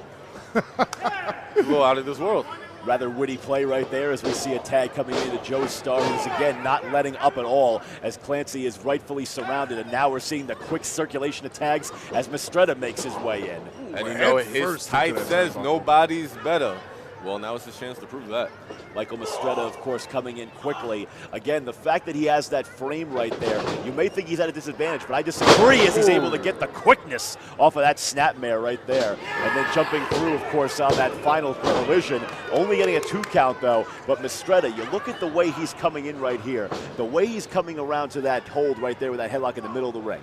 His arms being a little bit more on the bonier side. Not to say that he's got slim arms, but I'm saying, at a general level, that stiffness that's coming about now is just pressing right underneath that chin of Clancy, and he's putting him in a bad way in the center, but Clancy's finally able to get free. Yeah, that's that a great point. rigid forearm, with all due respect. No, absolutely right, as we see Mistretta going with the haymaker on the fist and the elbow missing. Russian leg sweep from Clancy, and now he looks to take control as both men are down center. But look at this. Clancy desperately needs to make the tag, but he's on the wrong side of the ring. It's going to be a little harder than a long trip for him to get there. Momentum is clearly starting to come about, though, as we see both sides looking for a tag. But Mistretta going for the feet and making a play, but he gets pushed off. Quick push into the corner. Tags made on both sides, and we see Pittman and the Voodoo God. Pittman taking full advantage of the clothesline. Now a drop kick. Pittman showing no fear in the face of the Voodoo God, taking it to him. That was a nice swinging neck breaker right there. There's the cover from Pittman. Only the 2 count, though. Joestar actually rather impressive to make up for that delay right there, tripping over the ref to slow the count. Oh, spear! What a spear!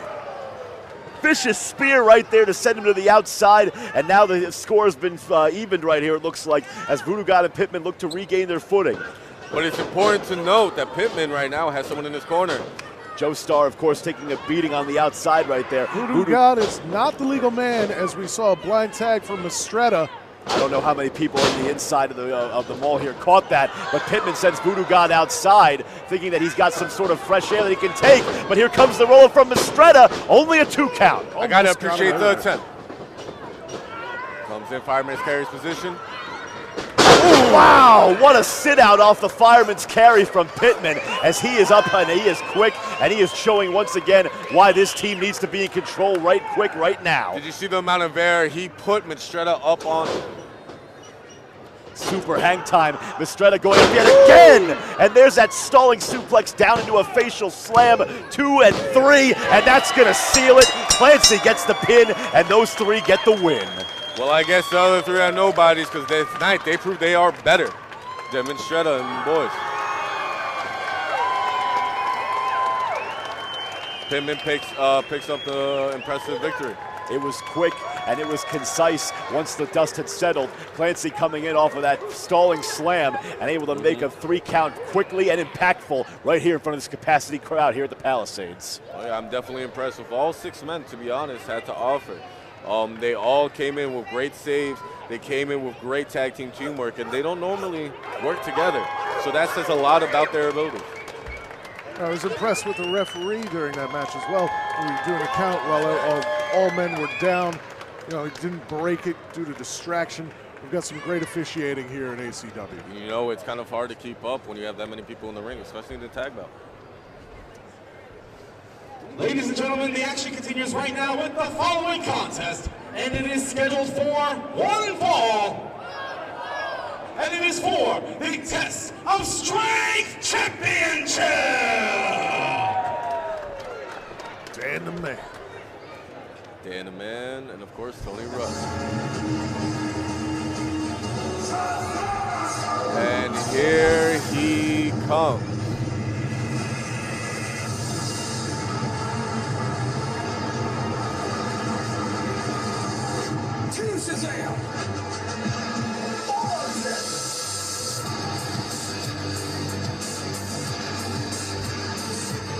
Here he's supposed to come. Right now, the ref's taking his entrance. You know, Dan, he's making the crowd earn it. Yeah. I mean, once again, I try to keep myself unbiased here at the commentary table, but I can't help but not like Dan the Man. He's too brash, he's too cocky, and he, at the end of the day, is not the ACW champion. Instead, that is Mr. All Day, Kenny Bengal. Well, Dan the Man, of course, has been on the scene for years and years and years throughout the Northeast in particular, and he has shown that time and time again that the way he acts and the way he conducts himself, while it may not rub anybody the right way, the vast majority of people hate him, the vast majority of people envy him, though, as he has been proven to be a champion of multiple different federations, and proving now that even though while he may not be having the right claim to the ACW title, he still holds a title of that rolls right now, the Test of Strength Championship, which is on the line here today. Well, whether you hate him or you envy him, you have to respect him. I don't know. I'll let you hold on to that one, because right now my respect is wavering.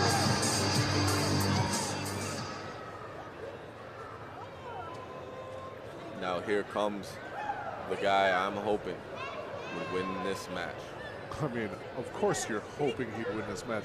I figured you'd be confident in his ability to maybe take down the guy that you dislike so much. At the end of the day, I still can't disrespect. Dan the Man got second place in our tournament to crown our first ever champion. I may not respect a man, but I respect his ability. And that's what I was saying before. Whether you envy him or whether you hate him, you have to respect him. The man himself, Tony Rush. What else is there to say about the guy? He's young, he's full of talent, and he's looking to not only prove himself to the world, but looking to prove himself to the 4 floors of the Palisades right now. You know, Tony Rush has been on the scene for a few years, but the fact that he has not only the youth and the exuberance and the skill on his side, the fact that he absolutely knows when he walks into the building, no matter what, he always puts himself in a position where he is seen as the guy. He always puts himself in a position where he can be seen as someone who is clearly on the path, if not already in his own mind, to be the #1 man wherever he goes. Introducing first, the challenger. Hailing from Roselle Park, New Jersey, weighing in at 207 pounds, Tony Rush!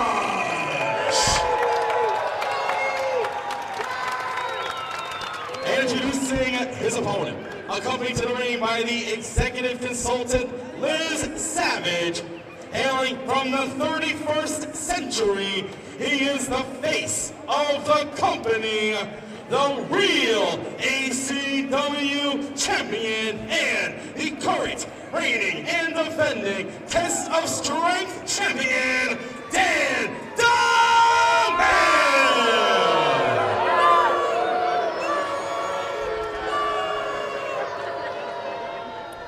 To the surprise of no one, Dan the Man and Liz Savage doing themselves no favors, not that they ever cared to begin with. But this bout is set to get underway, and we've seen Tony Rush and Dan the Man wrestle countless times across the entire Northeast. And I gotta say, while these two know each other very well, the stakes at this venture are quite high for obvious reasons, and it's gonna be a totally different scenario than any other time that they've fought. They have to understand that in this particular juncture, they are in a new venue. They are in a new situation, and this is something that, while it's unique to both of them, at the end of the day, we're going to find out real quick who's the better one between these two guys here today. And I am, once again, not ashamed to admit that, in my opinion, Tony Rush is that better man. I got to say, though, a little uncharacteristic from Tony Rush to be the aggressor in this situation, at least from a violence standpoint. I mean, I understand that Dan was under his skin, but for Tony Rush to get that shove right there, you worry that he might have Dan in his head a little early in this contest. Do you think Dan even respects the Test of Strength belt, just throwing it at the referee? I think that was a little bit more disrespect for the referee than it was the belt there, Benny. Regardless, the disrespect is out of control with this man.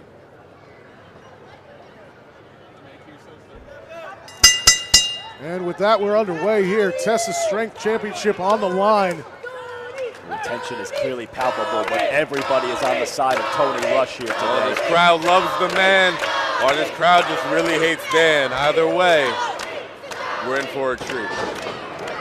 There we go, fists flying on both sides. Tony Rush, though, clearly with the advantage as he's been hitting high while Dan was desperate to go low. And the chop right there from Rush sets it up pretty quickly for this crowd to get engaged as chop number 2 knocks Dan the Man right off his feet. And I tell you what, we were talking about the accolade Dan the Man has had in ACW, getting second place. Third chop for Dan the Man right to the torso. Tony Rush picking the feathers off the boa, off the outfit that Dan was wearing earlier, and just throwing him right in Liz Savage's face as he's taking full advantage early. Dan the Man, though, trying to make something happen, but Rush with the athleticism. Even Dan the Man a little nervous now as Rush comes back pretty quickly, and there's that Hurricane Rana off the floor and the quick kip up. Drop kick to Dan the Man, and he has no choice but to roll free out of the ring. Like I was saying, Tony Rush actually was tied for 3rd place coming in for the title, so he's no stranger to success in ACW. Whether it's ACW or anywhere else, Tony Rush always makes you have to pay attention. You always have to keep your eyes open, because if you blink, you might just miss something. As Liz Savage is trying desperately to save her man, but to no avail, as Dan just makes his way to his feet, only to be knocked down just as quickly by Tony as he tries to scamper free. You know, there's something to note here. This spilled into the crowd here at the Palisades Center Mall. Oh, yeah. But there's something to note here, and Tony's got to be careful keeping it out of the ring. This is not no disqualification. There are ring counts, and he cannot win the belt off of it. Yes, there is a little, usually in championship matches, there may on occasion, depending at the ref's discretion, be some sort of leniency with countouts. Not that it's always the case. You got to kind of weigh those as they come. But right now, Tony Rush is taking full advantage of this situation while making sure that Dan DeMann does not gain any semblance of an advantage at this stage of the contest. Yeah, kudos to the referee for getting the action back into the ring and not letting, the competitors here let this spill out to an all-out brawl in the crowd. See, Dan DeMann, though, he's brilliant right there. He was able to try to get away. Well, I don't know if that's brilliant. I mean, that's a little bit of a challenge right there to say that that's the case when you hide behind your woman as a human shield. But that advantage now goes to Dan DeMann as that vicious push to Rush sends him face first off the apron.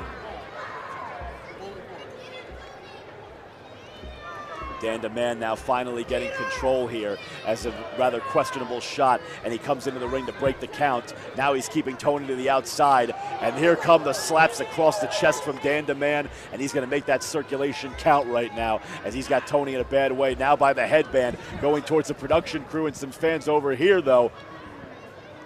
Oh, that's not nice. Oh, come on, Dan. Nothing illegal about that. Nothing illegal, it's still but the disrespect. Exactly, the disrespect is put on full display as Dan DeMann now with a double slap to the torso. Licking his hands before he does it, so the sting was a little bit extra. Nobody ever said that Dan played fair. No one ever said that he played by the unwritten rules. He breaks every rule that he can, every chance he gets, but it puts the reason why he's in the position he's in right now is he's looking to take control of Rush trying to get into the ring, but an elbow to the neck stops that in his tracks. I mean, if they're unwritten rules, are they really rules after all? Well, we're not up for a debate right now. I mean, I might be inclined to agree with you to an extent, but that's going to depend on who's doing it and what the time frame is. But Dan DeMann now with a second leg drop, and Rush is not pleased with the fact that he is just taking vicious legs to the face on those leg drops from Dan DeMann. Well, I'll tell you what, I believe in the heart of Tony Rush. I believe in the endurance of Tony Rush. There's no way he's going to be taken out this early. But a third one there from Dan puts Rush in a bad way. Here's the cover from Dan.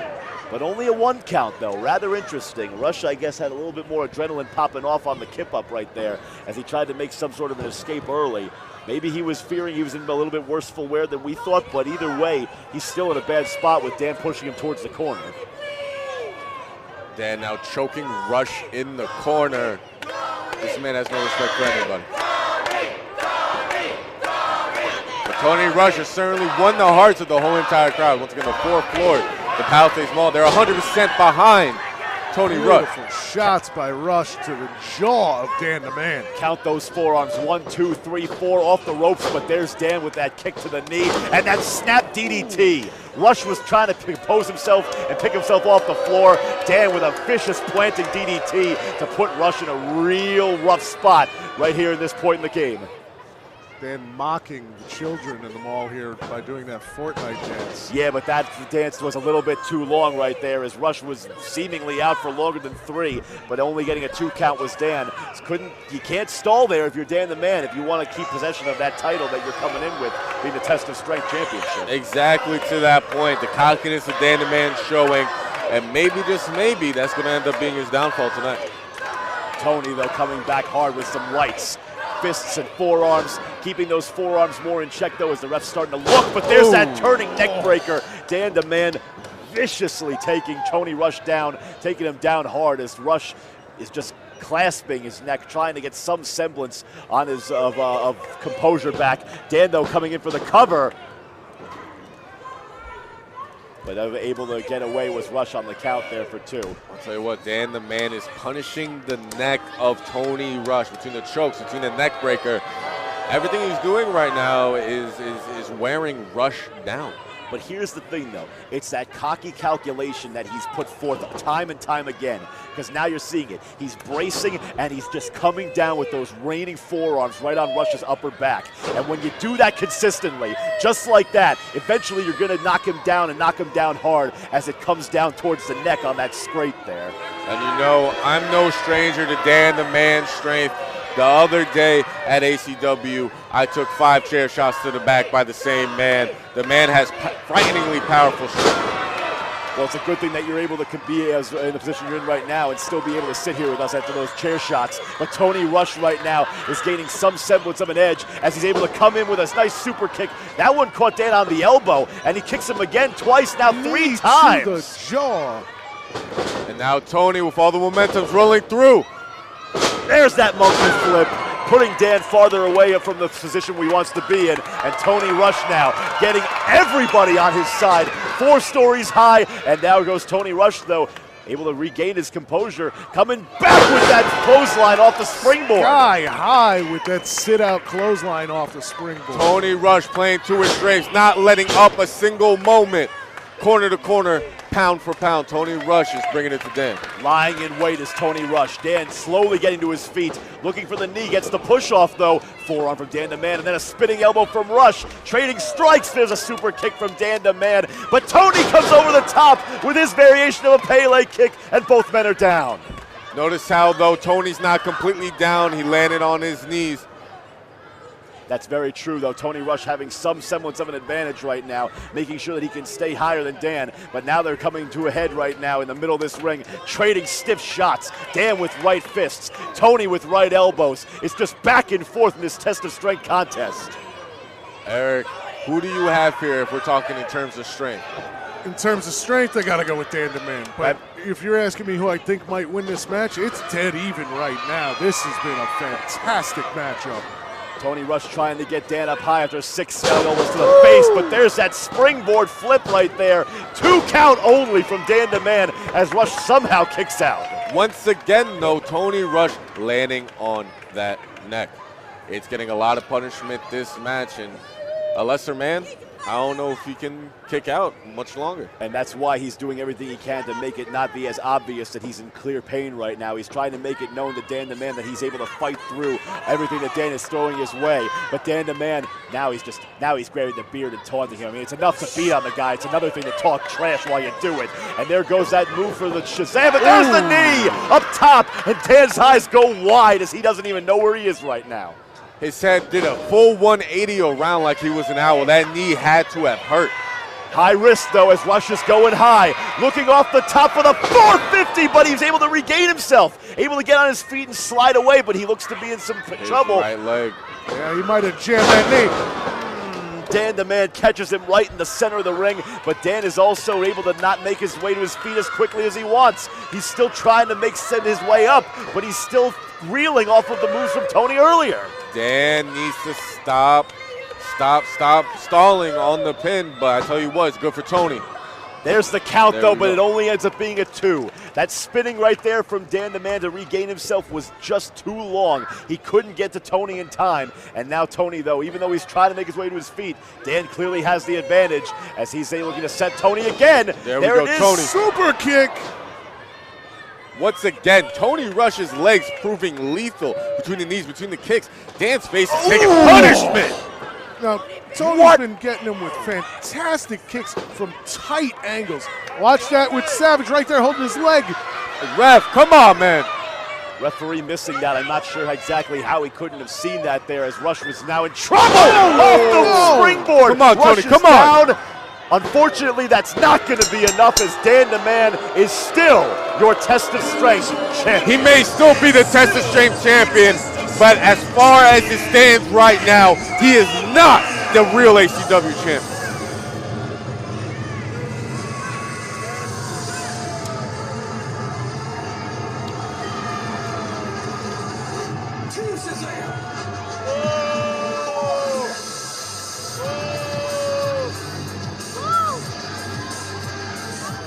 Hard-fought matchup by both men. Just a little bit of trickery at the end by Savage, grabbing the leg of Rush. Savage bought Dan just enough time, but look at what it took, though, to take Tony Rush out. You had to have Dan end the match the way he usually does, but with the assistance of the springboard on Tony's end, that extra force right there from Tony was unfortunately his downfall as Dan regained his composure and put Tony down and kept his title here at the Palisades Mall. Oh, and he's about to talk again. I'm tired of listening to this man's mouth. As you can see, I'm the most entertaining guy in this mall right now. Well, I don't know about that. I mean, we can make some arguments. Us three alone. Company, and here's a spoiler alert. Every Dan the Man match has a post-credits. So now, get ready to say goodbye to Tony Rush. Someone stop this. There's got to be someone that can come out and help out Tony. Wait a minute. We've got music. Wait a minute. We have someone who's going to be making his way out, though. We're trying to see who it is, looking through the crowd. Is that Pete Nixon? That's Pete Nixon. Dan the Man taking a powder with Big Pete Nixon coming in. Pete Nixon, I had him signed, but he wasn't supposed to show up tonight. But then again, we are in a public place, right? Yeah, I mean, you know, not everybody dresses like that when they come to the mall. I tell you what, he may be big and green. Oh! Whoa! Nixon! No, come on, come on! Oh, that's 450 pounds. At least. What is this? No, come on, the match is over. Come on! Tony's defenseless! Tony doesn't deserve this. Come on, Pete, what are you doing? Now, when I signed this man, I didn't think he was going to be this type. I didn't think he would have the lack of heart, the lack of humanity to team up with Dan the Man. You got to be doing a little bit better in your pre-hire interviews then, man, Tony. Everybody, cheer for me! Disgraceful.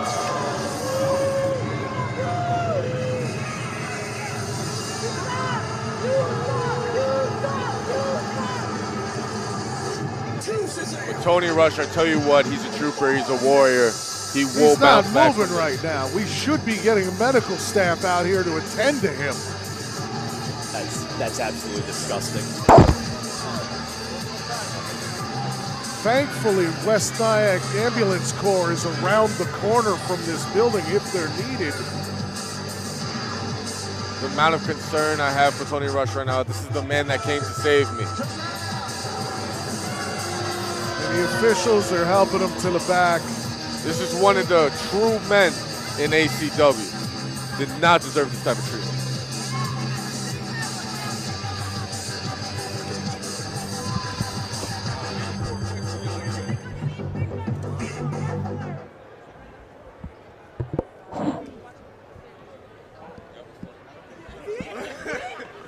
Little kids are crawling. Ladies and gentlemen, another reminder about the 50-50 that is taking place here this afternoon. Each ticket is worth $5, 3 for $10, and an arm's length for $20, all for the Association for the Visually Impaired. So get your tickets at the table before you leave. We will announce the winner before the main event this afternoon. I love them 50-50s. I like the arm's length for $20 because I got Ladies really and long gentlemen, the arms. following contest is There's a little natural advantage you got there. tag team match, and it is scheduled for one fall. Introducing team number 1 at a total combined weight of 1,000 pounds of pressure per slap, hailing from the Bronx, New York. They are the team of Hakeem Ali and Nick Payne, the House of Payne. You know the House of Payne's coming out. Like I said, they are from the Bronx, where, Eric, you know this about me. That's where Benny comes from. That is the House of Benny down in the Bronx. I mean, you know, you're talking to a Queens boy here. Hakeem Ali and Nick Payne, you know, the names in itself, you know, they just tell the story of these two big men. but I tell you what, they already showed an impressive showing the last time they were here at ACW. And I mean, once again, I'm in awe. I'm in awe at just the sheer size of these gentlemen.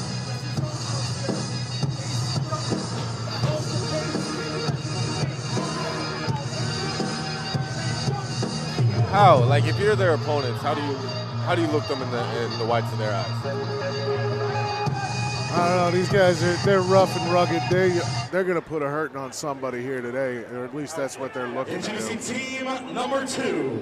They are the team of the guard dog Malcolm Moss and Officer Ronnie Moses, Job Security. But as we saw earlier in the Battle Royal, Job Security can work as a fluid unit, and they're coming out right now.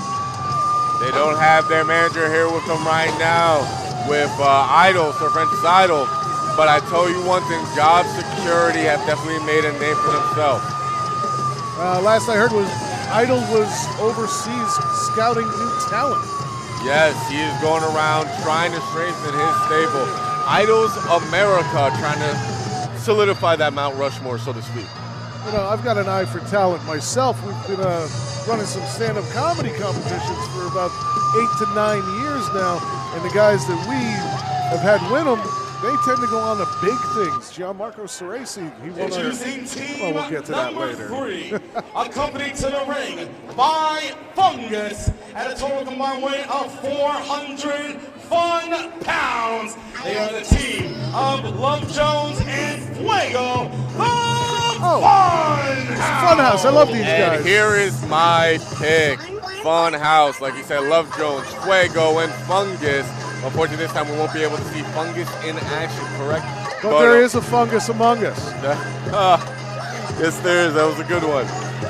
But I tell you what, I'm thoroughly impressed specifically with Love Jones.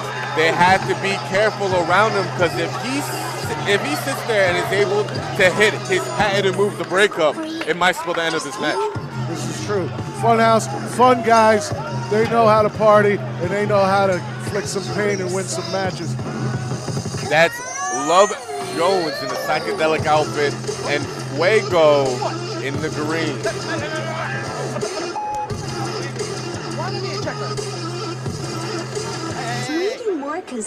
Now, when you look at the other teams, right, they are 2-man units. Funhouse, they're a 3-man. Does that automatically give them advantage in this matchup? I say yes. Final team. They are the team of Showtime, Marcel Williams, and the cult classic Prince Akanattan.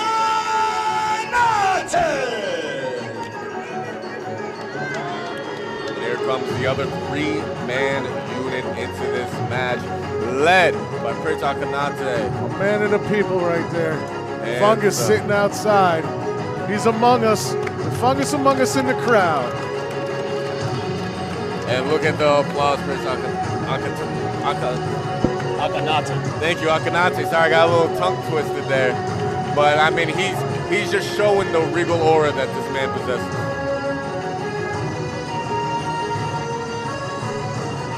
Quite the cast of characters in this 4-way tag bout that we have set in store, of course, here with American Coliseum Wrestling.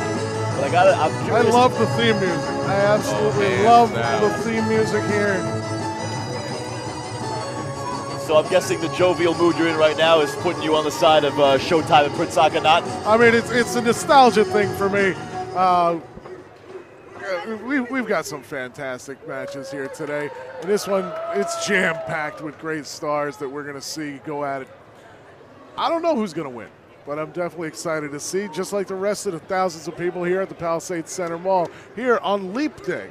Well, I tell you what, if we're talking about just from what we have seen in ACW, you got to give the advantage to Job Security.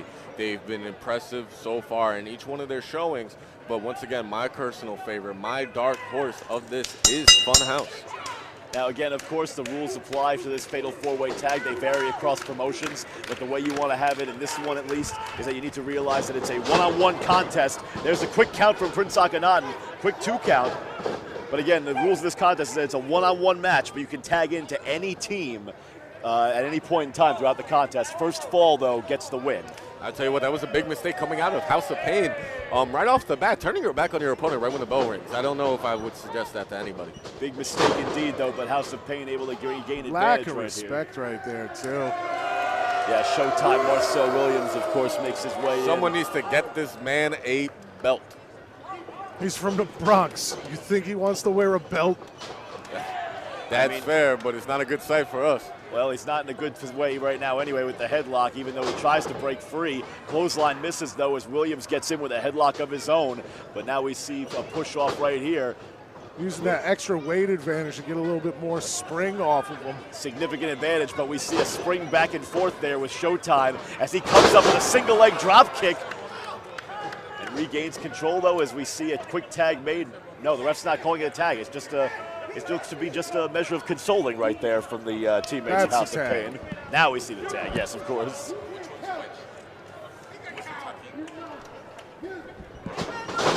Drop toe hold. Right now, you got two other teams sitting on the outside, haven't had a chance to really get into this. You got to imagine, do they want to even, or are they perfectly happy this early on being on the outside, conserving their energy? Right now, I'd say yes, but at the same time, you don't want to put yourself in a position where you end up being too far out of it, where you don't have anything to go on when you finally do enter the match. Getting in early is going to help you get into that form to where you want to be competing at least. So you don't want to sit out too far, at least the way I'm looking at it here. But you see Akanattan get thrown into his tag partner there, and he and his partner Showtime, Marcel Williams, are in trouble. But Job Security now is looking to not exactly help the House of Payne, but House of Payne is using Job Security to throw a four-man set into the corner. I and now we're going to trouble. see a giant splash! He's going to do it again. A little repeat. Wait a minute, there's Fuego, and there's Love Jones, and now we see them taking full advantage, taking both members of House of Payne out, and now Job Security, oh! There's one, oh, there's two! No, this is two. Unfortunate as we're now at three. You can't tell me no. Oh, there's number 4. 4 times meeting of the minds right there. His family treasures now lost for generations.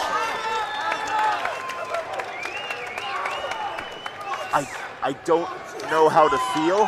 How do you think he's feeling? I'm surprised he's not talking at a higher pitch. The cringe from watching that is just too real right now. As Love Jones, and of course now we see Ronnie Moses in there now, as the two of them seem to be taking control as the legal men in this contest. I tell you what, these are two of the smaller gentlemen in this bout. Love Jones and Ronnie Moses both, I know, like to take to those ropes. They like to keep things moving, so I'm a little surprised about the slow ground game.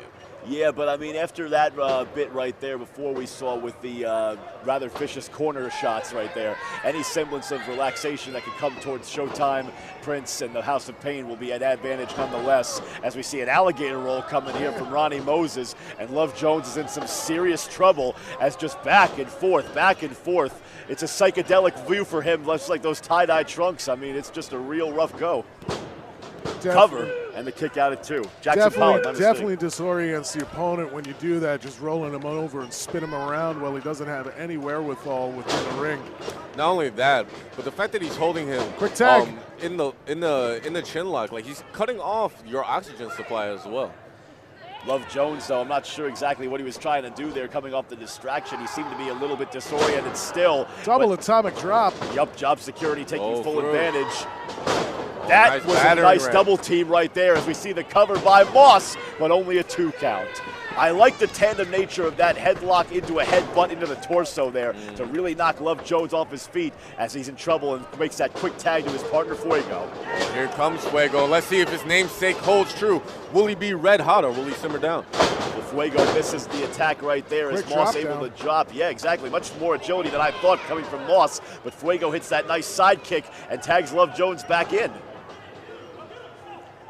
Jones grabbing Moss, still looking to make something happen. We see a tandem sliced bread right there. Love Jones able to hit the move. That was the breakup, the move I was talking about earlier. Love Jones, when he hits that, there's no telling what type of damage you have sustained.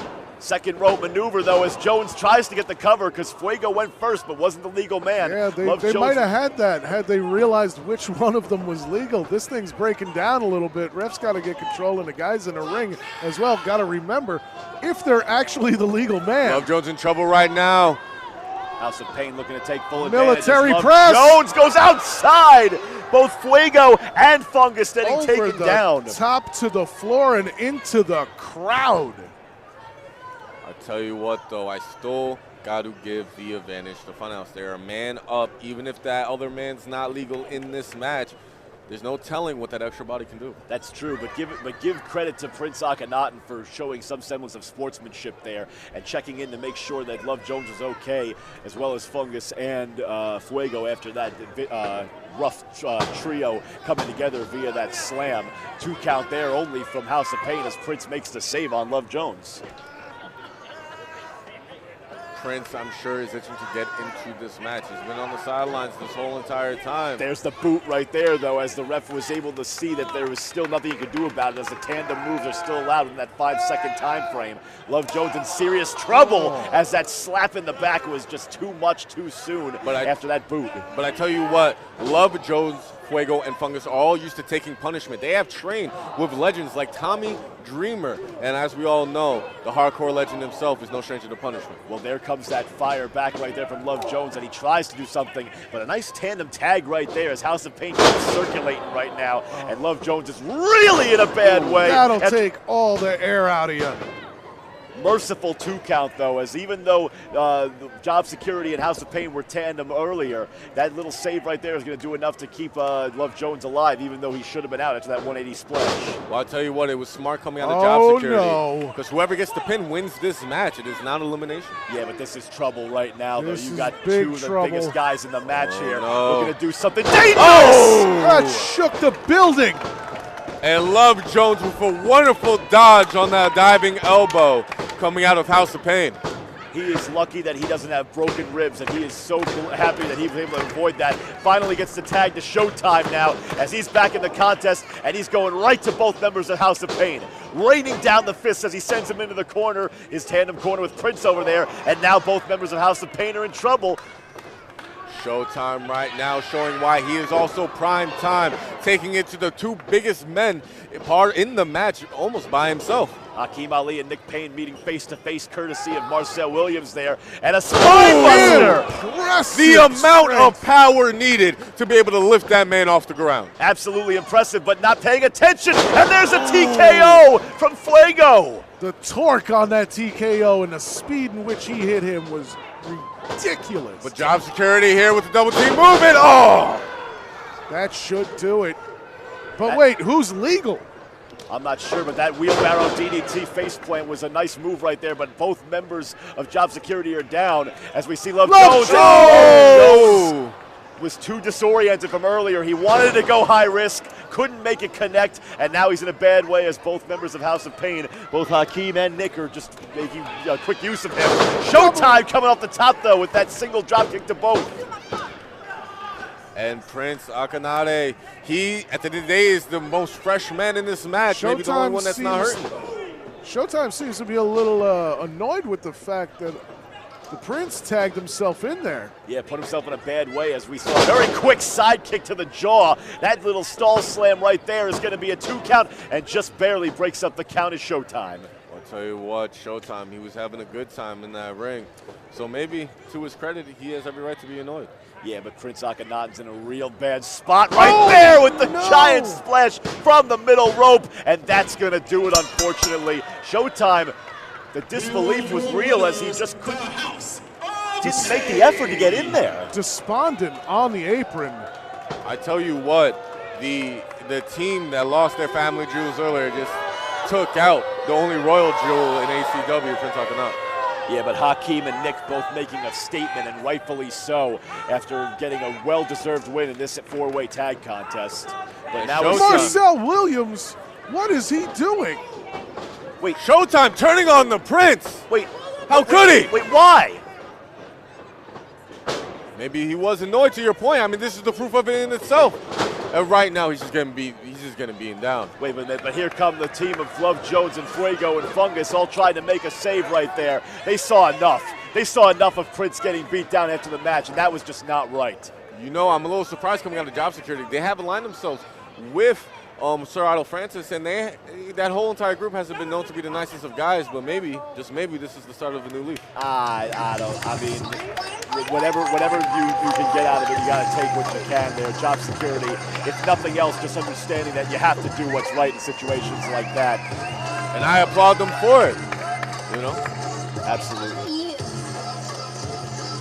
But I tell you what, next time ACW rolls around, I'm going to have my eye on Prince Akanattan in the showtime. So I'm sure there's going to be some bad blood from here on out. Fantastic action all day long here at the Palisades Center Mall in West Nyack, New York. This is going to keep rolling on for how many more matches do we have? I believe we got 2 more bouts left on the card. Excellent, excellent. Let's get back down to the ring.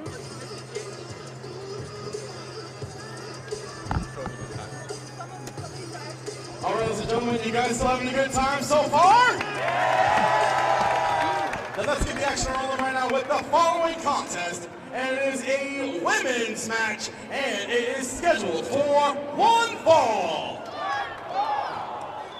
Introducing first, she is the Gladiators of the Geeks, Riley Sheapard! And here comes Riley Sheapard. Like you said, the Gladiators of the Geeks. She just, a fun fact about her, this is her first month away from injury.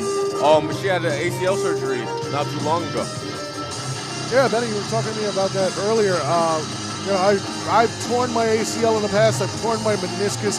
Horrible, horrible things that can happen to your knees. ACL surgery is something I never had to go through, thankfully. But to come back and compete on this level after an injury of that nature it's a testament to her warrior character. Spirit, right? Yeah, of her warrior spirit. Exactly. That is true.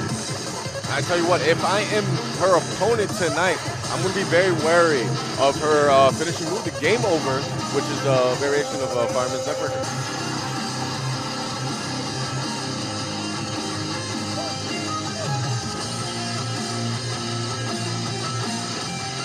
I'll tell you what, she's definitely looking to make a name for herself. Her opponent, hailing from Chile, she is the Campeona Mujer Indomable of Bolivia, Nikki, the Black Mars.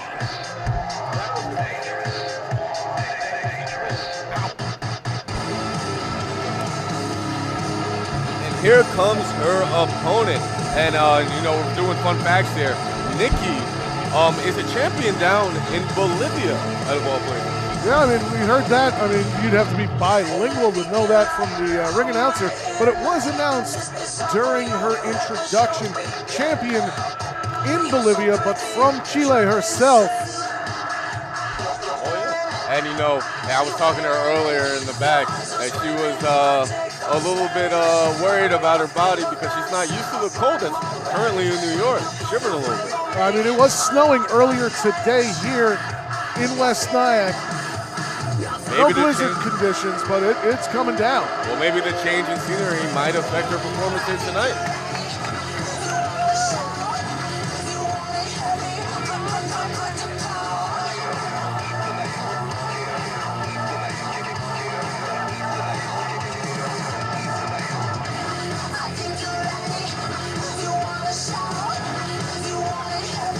Sitting here getting ready for the action between Riley and Nikki. 2 women looking to make a name for themselves. 2 women with a lot of success under their belt across, honestly, the world.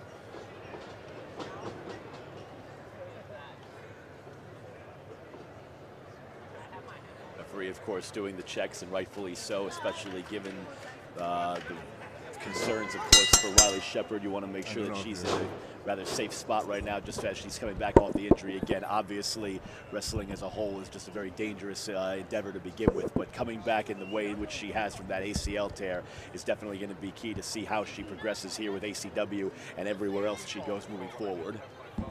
Oh yeah, and you know, if I'm Riley Sheapard, I'm looking to protect that part of my body where I just had surgery, right? If you don't, and your injury comes flaring up again, that in itself is a major target for your opponent. But you can't be obvious about your protection. Well, that's the thing, though, is right now Nikki is clearly showing that she doesn't really have any care in the world for anything that Riley's trying to rebound from or recover from. Nikki is a champion, and even though it may not be one that we are familiar with, she is a legitimate contender and a legitimate champion down in South America, and is bringing that talent here against Riley Sheapard as this contest gets underway. Sheapard, of course, taking advantage with that very quick turnaround on the headlock, but Nikki coming off quickly, though, pulling in the arm right there and able to try to make something happen is Riley.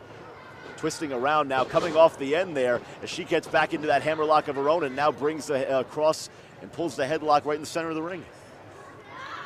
Well, I got to watch that hair pull there. Referee should be talking about that, especially in a women's match where most competitors do have longer hair. More prevalent, of course, in the women's matches again, but of course, Nikki right there not being able to keep her eyes on Riley long enough to get out of the way of that slam right there as the headlock is being wrenched yet again by Sheapard. But there goes Nikki again to the hair. And no warning from the referee. None.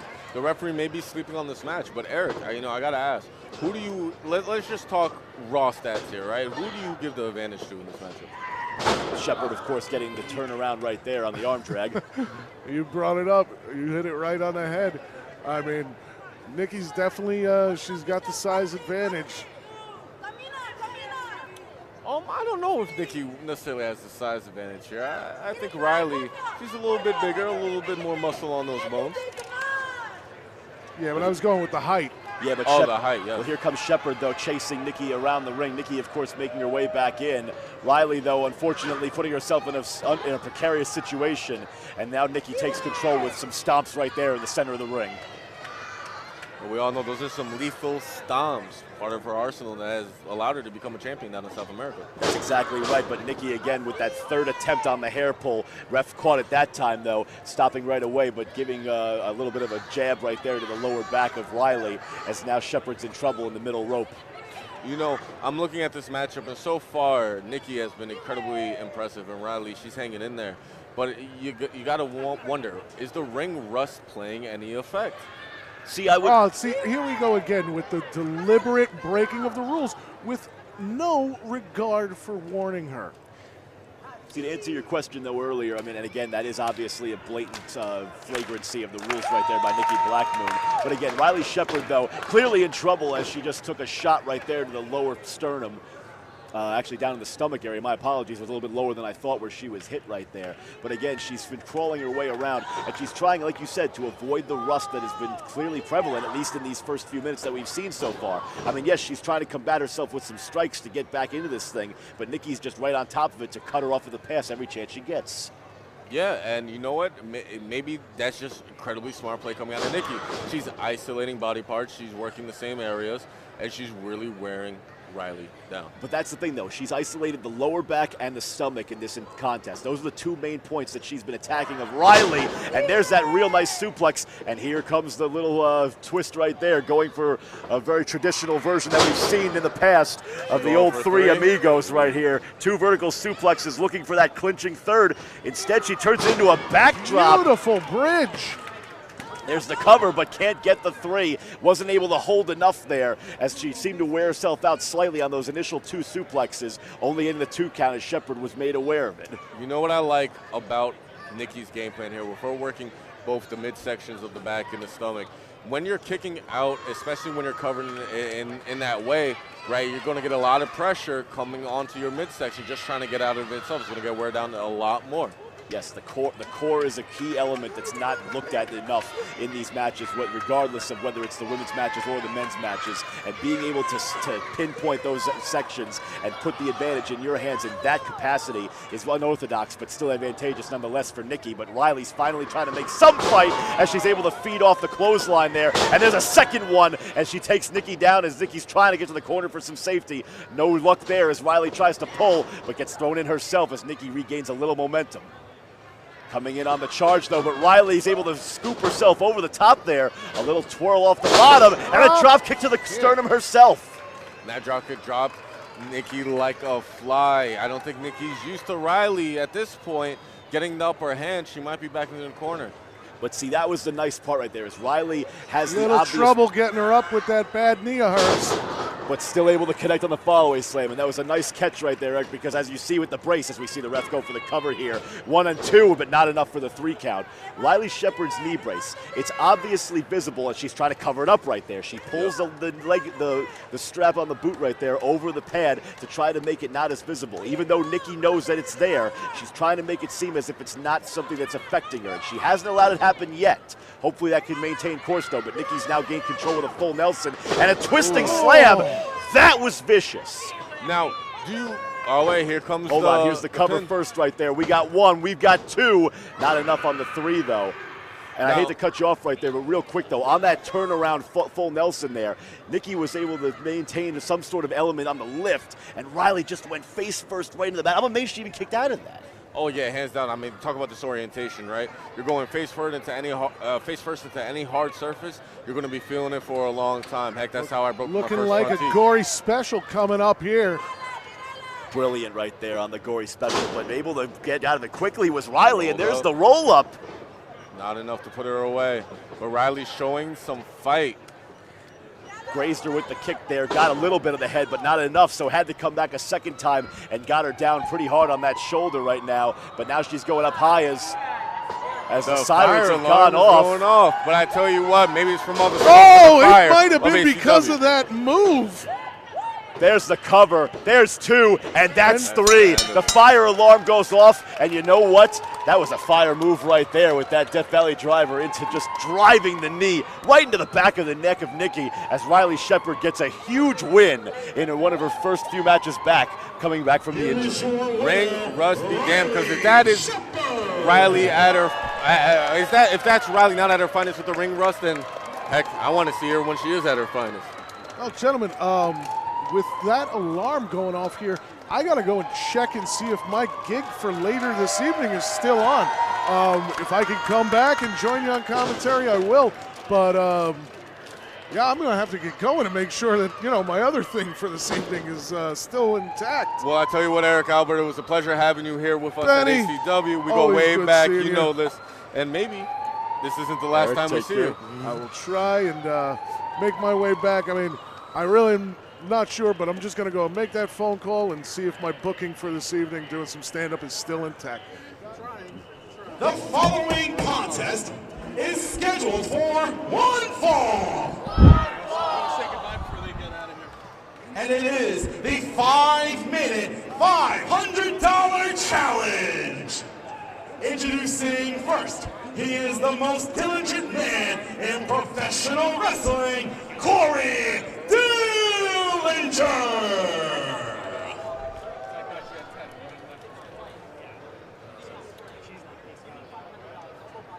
Oh, Kev, music for Corey. Yeah.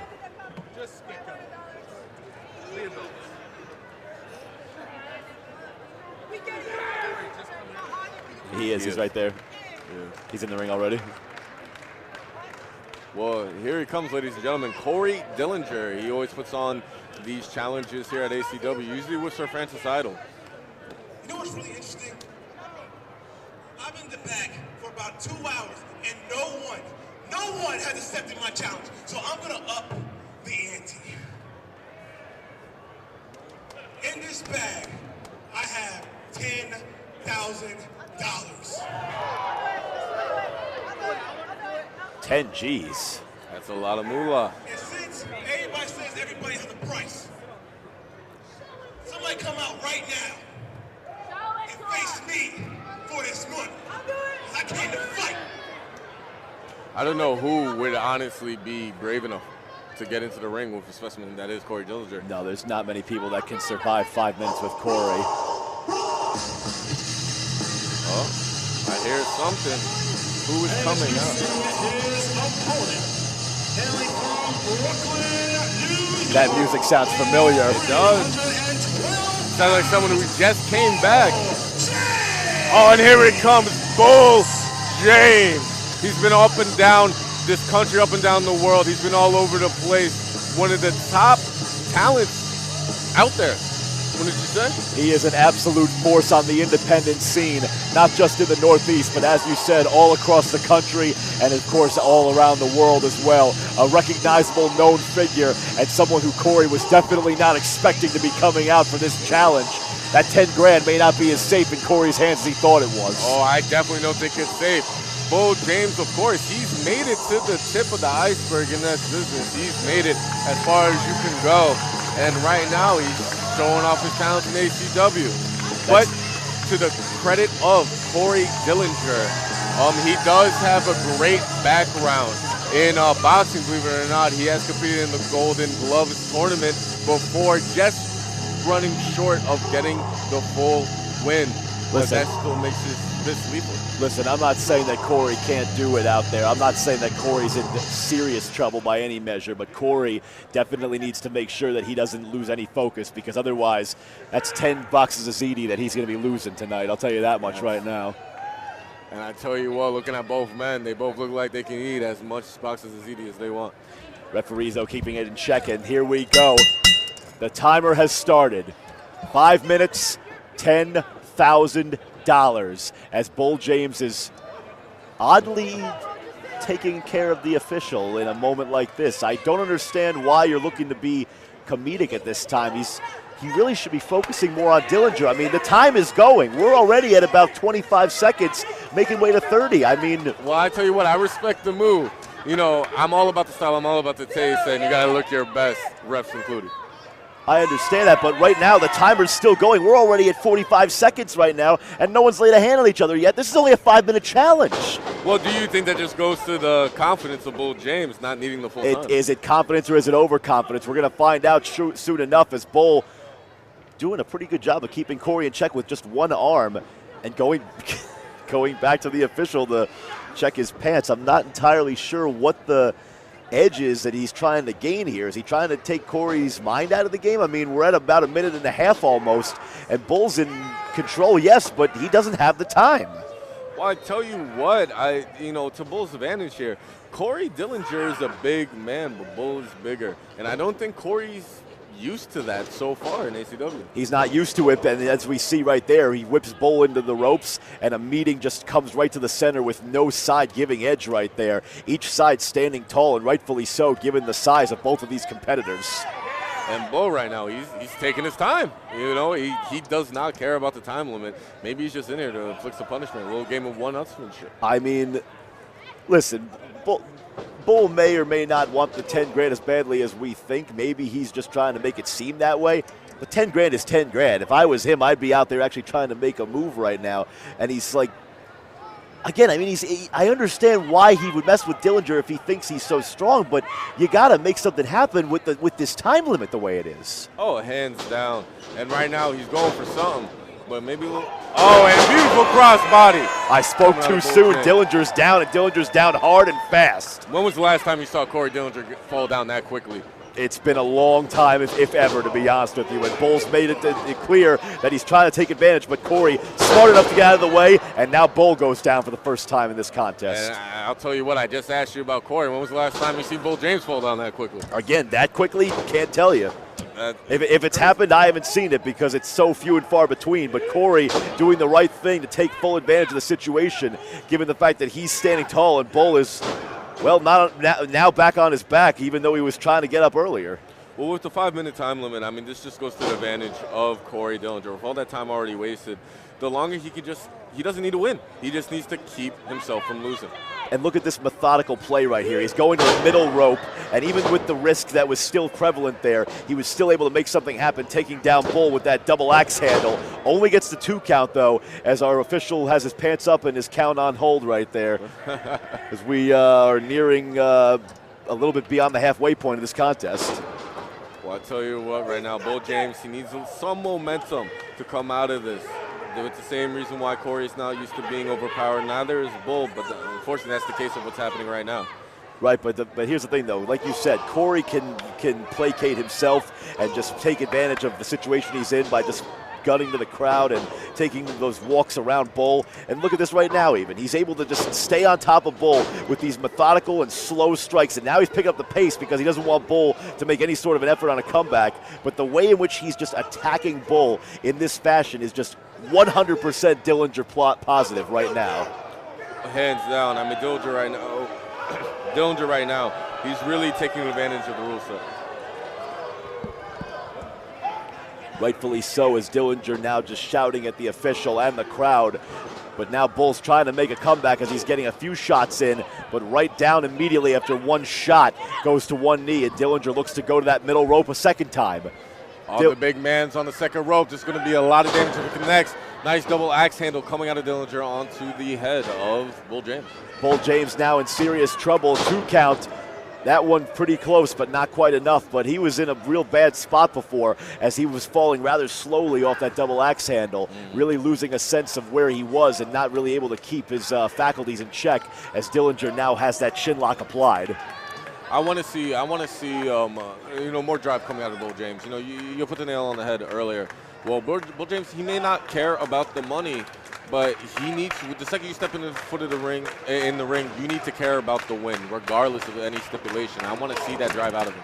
Well, again, I mean, like you said, Bull's able to make something happen at a moment's notice. But when you have someone like Dillinger, who's of a similar size and stature, who can do things like that, you're really not giving yourself any extra advantage by any means when you allow Corey Dillinger to maintain the pace and to maintain control as he has. That is very, very true. And once again, Corey Dillinger going to the mid-rope, looking for that double axe handle, I imagine, once more.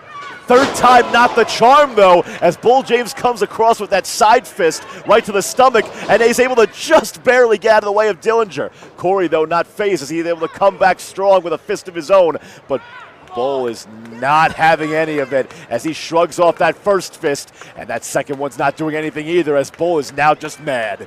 He has become numb to the pain at this point. Bull James, you got to be scared if you're Corey Dillinger, if your best forearms are not working. Bull James is just absolutely steaming right now. He is not having any of this, and he is just waiting for that right moment to come in. Look at that. Look at Bull just staring Corey down after 5 shots. And there comes a few quick lefts right to the jaw of Dillinger. Windmill coming. And there it is off the windmill. Right to the bottom of the chin, and you know that is known as a knockout punch because it literally knocks your brain out of you. Multiple clotheslines, that time catching Dillinger in the face. A real good job by Bull to not allow Dillinger to get up all the way and just come in a more vulnerable spot as there he comes in with the avalanche in the corner, coming off the ropes, but Dillinger able to regain some control. And finally, we see the aggression come out of Bull James. He needs to keep up this momentum if at all possible. Catches Dillinger mid-air. There's a nice slam from Bull James off the catch, and now he's pointing, looking to show everybody that he's ready to put this away. Going off the rope, there's the seated senton off the run. There's the cover, there's 2. But not 3. What did he do? Did the official not count that? What happened? I don't know how the official could do Bull James' 30. He's helped you with your pin. He says ring the bell. The official says ring the bell. Are we clearing it up? Has the 5-minute limit Is that 3? Yes. Where's the ring announcer? Where's our ring announcer? We should have 3. Where's the ring announcer? We don't know where the ring announcer is. I don't know where the ring announcer is. We seem to have this contest at a conclusion, but I don't know where the ring announcer went. Well, I guess this match is going to keep on going on. Down goes the slam yet again. Off the ropes another time. There's the seated senton. Do it right here. 1, 2, and there's the 3. Bull James coming out with the victory, but you got to wonder, did he reach the time limit because of the ring announcer not appearing? We're going to find out soon enough. I guess we're going to go by the initial call potentially. We're going to get this cleared up at some point, but we need to get an idea as to what happened after that transpired.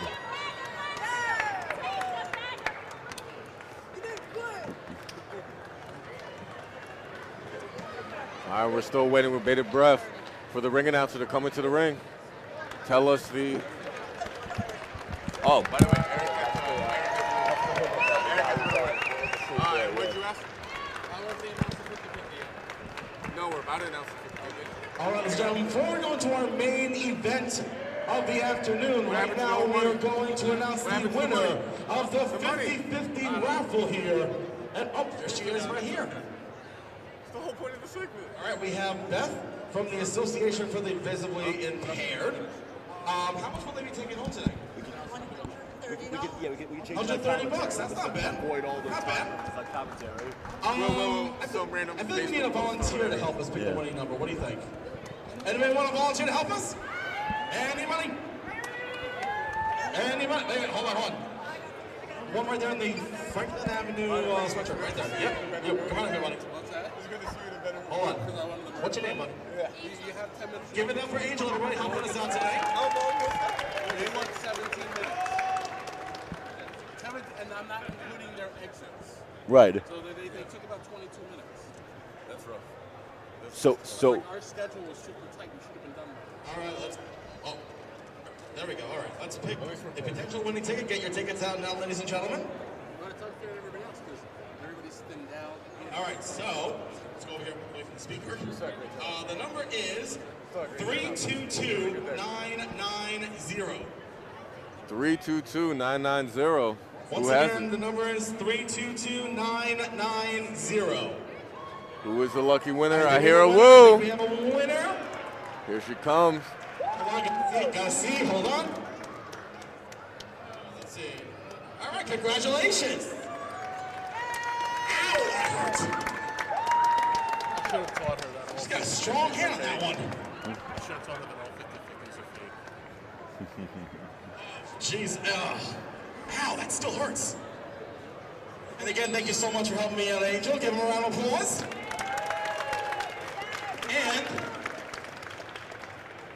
And also, they're still accepting donations from Beth right over here.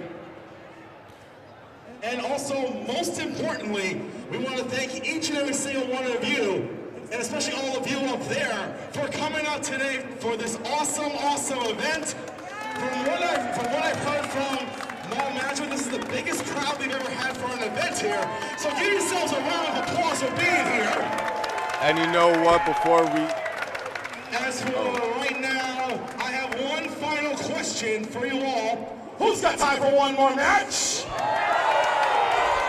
Oh, come on, Palisades Balls, and who's got time for one more match? Then, ladies and gentlemen, it is now time for your main event of the afternoon. And it is a triple threat match scheduled for one fall. And it is for the American Coliseum Wrestling Championship. As we get ready for this main event here, I'd just like to sit there and say, once again, the Association for the Visually Impaired, they do great work, and they are looking for donations, not only right now in person, but also on their website. So please look at our social medias to see where you can donate.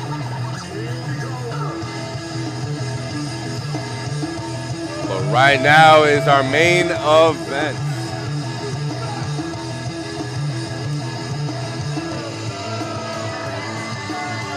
And of course, coming out first is John Tella, a.k.a. the mayor of Scumbag City. And I gotta say, I've seen Tella for years around the Northeast. I've seen him compete in numerous matches of countless varieties, so many different competitions, both of physical nature of with fists and with tables and with weapons and all sorts of elements. And John Tella, he is going to make his debut in ACW felt very quickly. Well, actually, you say debut. We've actually had John Tella before, but I believe this is actually his second or third match. We haven't seen him in a while, but he's 7 foot and he's dangerous.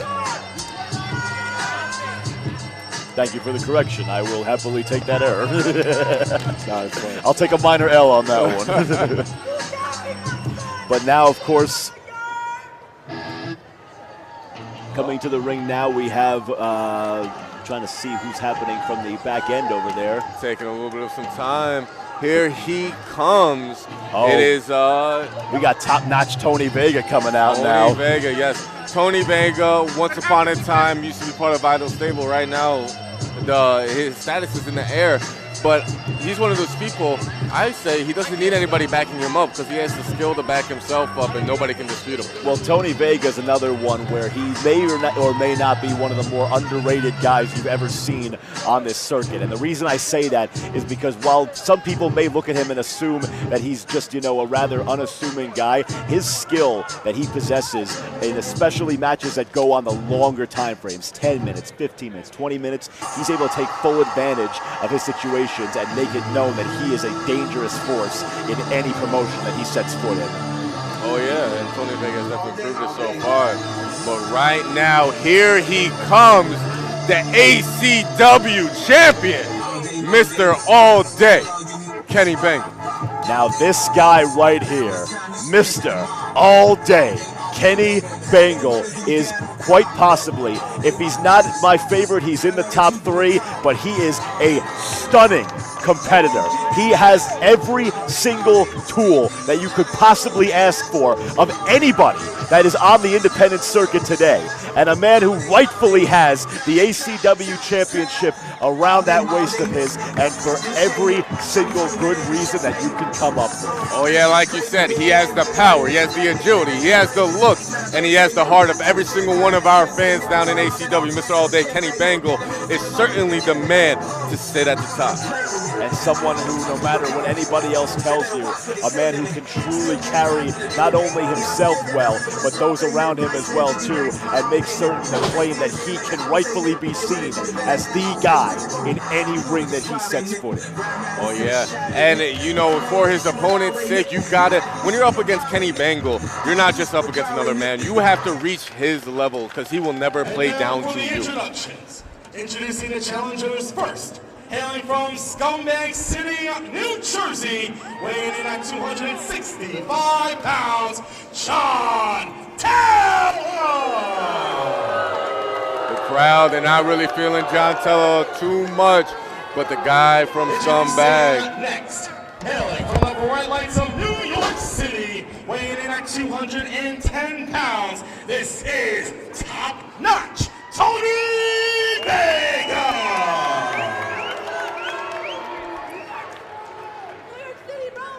And their opponent, hailing from Cincinnati, Ohio, weighing in at 220 pounds, he is the current reigning and defending American Coliseum Wrestling Champion, Mr. All Day Kenny Bengal!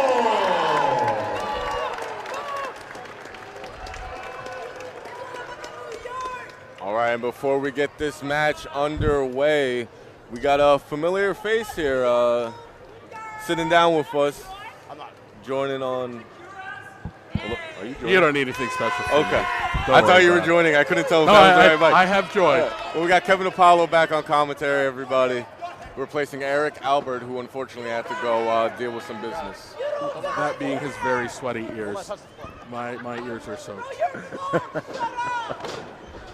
A little bit of levity before this contest, and of course a rather serious one at that, as it always should be when the ACW title is on the line. And again, Kenny Bengal, of course, composing himself like a true champion as he stares down both Vega and Tella as the official calls for the bell. And here we go. All right, the action's coming underway. 3 men come in. 1 wins. To the surprise of nobody, unfortunately, Vega and Tella getting on the champion early, and that's as smart a move as you can possibly make right now, given the fact that it's only taking 1 fall to a finish, but the champion's disadvantage is present as it is, and he needs to be made certain that it stays that way. But however, the double team doesn't work as Bengal hits the single drop kick on both Vega and Tella as they roll to the outside. And Kenny Bengal, Kenny Bengal showing why he is the ACW champion, having that skill to be able to turn a 2-on-1 advantage around. Oh, here we go. He's going to fly. Nice. Oh, let's go, kid. That was a dangerous move right there as Bengal was in a bad way, just catching enough of Vega to regain his composure and land just enough to where he can get back in the ring, and he's going towards Tella, but that vicious fist to the face stops Kenny Bengal in his tracks. The guy from Scumbag City, Jersey, he's 1 step ahead of our champion, Kenny Bengal, hitting him with that hard hand. I mean, that's just absolutely on point right there by Tella, making certain that he stays in control as early and often as possible. And there's that quick turning neck breaker right there, putting Kenny down hard and fast. Only a 1 count, though, as Vega gets in to break it up quickly and look for a count of his own. Matching 1 counts. The ref thought he got a 2 there, but Vega and Tella now seem to be at each other's throats. Well, that's what you got to be worried about in a match like this. You got 3 people all competing against each other for 1 pinfall. You got to take both men out, otherwise it's just not going to happen. Quick roll up from Vega. There's 2. Not enough, though, on the quick roll. Vega comes in with a drop kick, though, and he's the one in control. Well, that's also the danger of the triple threat, too. The champion does not have to be pinned. Right now, if Tony Vega pins John Tella, Tony Vega's the champion. And Kenny can do absolutely nothing about it. Looking for the pin on the sunset flip, but only gets 2 right there as Tella's able to push him off with 1 arm and a bicycle kick right in the mush, and down goes Vega. Well, right now, I got to say my odds-on favorite for this match is John Tella. I mean, what do you do against him? He's already the bigger man in the thing. He's the most powerful man in the match. But right there, Bengal shows why he's the champion with that resiliency and that flying head scissors as he takes Tella down in the corner, and now Tella's in trouble. Bengal gets a nice running start, and that hip right to the temple of Tella. Tella's going to be out for a while after taking a hit like that. Nice strikes right there to Vega's jaw. 3 vicious forearms right to the jaw of Vega, but Vega responds quickly with a kick. Bengal with the push-off right into an elbow. A little spice on that. Vega came to play. Ooh, and there's that lift that drops right on the lower back right there of Bengal. That Uranagi backbreaker. That's pretty impressive. Exactly, right there. I was just about to try to get that, but you were right there to get there in front of me on that one. I'm messing up your chemistry. No. It's good right there. Fine, it's man. moving We're pretty happy well. To have you here. And right now, Vega is honestly looking impressive. Yeah, he is, and even though he got caught right there by Bengal, he blocks the shot, but then just gets another one right to the face. Bengal now trying to set up Vega for something as he's got him perched up high. Goes up to the mid rope, has him in his hands. Wait, watch out. The Bayonne bastard. You never know what's going to happen when he's lurking about. This is not a good spot to be in if you're both Kenny Bengal and Tony Vega. Oh, no, look out. Look out, the champion's in a bit of doomsday trouble right now. He's set up too high.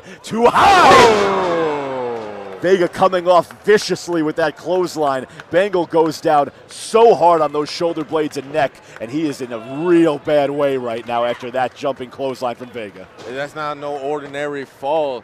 Kenny Bengal, he fell from the shoulders of the tallest man in ACW. That's a long fall and a hard one at that.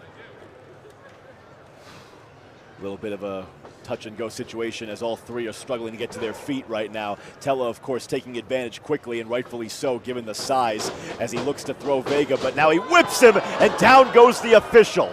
And at this point in a match like this, it is anything goes with the ref down, so keep your eyes out. Bengal, though, unable to keep himself around, but then he turns and counters my situation wrong. There goes the move off the end there, that bulldog off of the ropes, as he's able to put Tella down, and now the champion finally has regained control. You move like that, more often than not, you want to go for a pin, but you just can't. The ref is down. There's nothing that can be done. Wait a minute. Who is this? Wait a minute. What do we have here with Vega in trouble in the corner? Whoa. This mystery assailant is going to town on Kenny Bengal. He just takes him out in front of Tony Vega. Tony Vega looks astonished and surprised. I don't know what happened there. I mean, Bengal looked to be in prime position, and he was taken down so quickly, and Vega now looking to capitalize. There's 1. There's 2 off the slow count, but he's able to get up just in time. Thank goodness for Bengal's sake that the referee was only in recovery mode and not fully aware of his surroundings. Well, I tell you what, I'm a little shocked and awed. I have no idea who that is, and I don't believe I signed the man. Some mystery guy came out. Not that Vega cares right now as he's in the driver's seat, telling Tella to try to make sure that he can help him out and take out the champion quickly, since, again, the champion's already a disadvantage. Why not make it even more so as we see the double team? Was that Sasha Jenkins? It happened so fast, I can't tell. I couldn't see it either, but there's Bengal who's able to make a counter right there off the Hurricane Rana. Tella in trouble now as Vega's looking for something, and he gets thrown right into Tella in the corner. Kenny Bengal using Tony Vega's body as a weapon practically. There's the kick to the midsection, and there's that implant swinging leg DDT right in the center. Referee going in for the quick cover. Tella can't make it in time. No. Wow, he barely did it. Barely. Like that was the closest 3 count of the night. From this vantage point, I couldn't see it, but that was by the slimmest of margins that Tella barely got there, and the referee was smart enough to catch himself and call the 2. And you know, that goes to the skill of the referee, catching that. Bengal, nice though, with that really nice super kick right on the jaw to pop Tella and knock him out cold. Pin. This looks like an advantageous situation for Bengal. Slow count, though. There's the 3! There's the 3! And that's history, man. That's awesome. Here's a play. And I tell you what, the champion himself, Mr. All-Day Kenny Bengal, coming out on top again to close out this edition of American Coliseum Wrestling. And who better than the real champion? Reigning champion, and rightfully so, when you do things like that. When you take advantage and you capitalize off of situations. Oh, but here comes Showtime! Showtime House of Payne, what are they doing out here? Kenny Bengal putting on a clinic. 1 kick, 2 kick. Dan the Man. Dan the Man, come on, you gotta ruin the night every chance he gets. No matter how much he wants to, Dan the Man is not the champion. And here comes Liz. I told you, I'm the real champion. Wait a minute, where's Dan going? What is happening? And here comes his new enforcer. Yeah, Pete Nixon, of course, now aligning himself with Liz Savage and Dan the Man. Well, someone come out here and help this dude? Where's the rest of his friends? Where's the rest of the locker room? I don't know what's going on, but wait a minute. Dan's, all right, it looks like Dan's calling off Pete or something. I mean, because let's be honest, Kenny Bengal's already in a rough state. He just wrestled a triple threat match, retained his title. Dan, I don't know why you keep on kicking him like that. The man's already won. The man's already done. Here comes Funhouse. Taking it to Pete Nixon. 3-on-1. Can they do it? Thank God Funhouse is here to slow down Nixon, because Kenny was in a real bad way, and it was only going to be made worse if that was able to connect. Dan the Man, though, left in the ring by himself as Pete Nixon's being taken away by Funhouse. Dan the Man needs to pay attention. A recovering Kenny Bengal sizing him up from the behind. I don't think Dan knows what's going on behind him. He's just distraught by the fact that his enforcer has been taken away, and there's the super kick from Kenny Bengal. Taking out Dan the Man. He's finally got what he deserved after talking and talking and talking all night. Time to go home. Ladies and gentlemen, that is the image of ACW. That is the true face of ACW.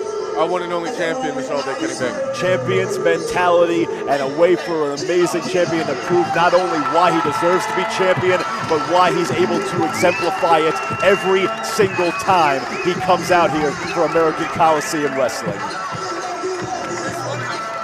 Kenny Bengal has proven once again why the moniker of Mr. All Day is not only something that you just call him, it is something that is absolutely relevant in all facets of everything that is Kenny Bengal. Hands down, and he's getting a lot of the respect from the locker room right now with really big Brian Burgundy and, of course, the amazing Graysons.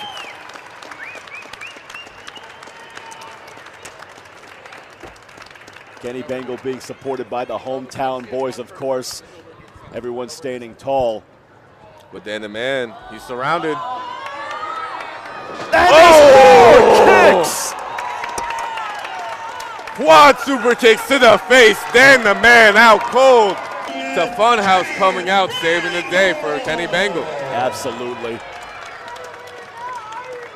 But ladies and gentlemen, thank you again for tuning in, of course, to American Coliseum Wrestling, presented to you live here on Leap Day from the Palisades Mall in West Nyack, New York. For our general manager of American Coliseum Wrestling, Benny Montalbano, I am your play-by-play announcer, Chris Polhamus, saying so long, everyone, and please tune in next time.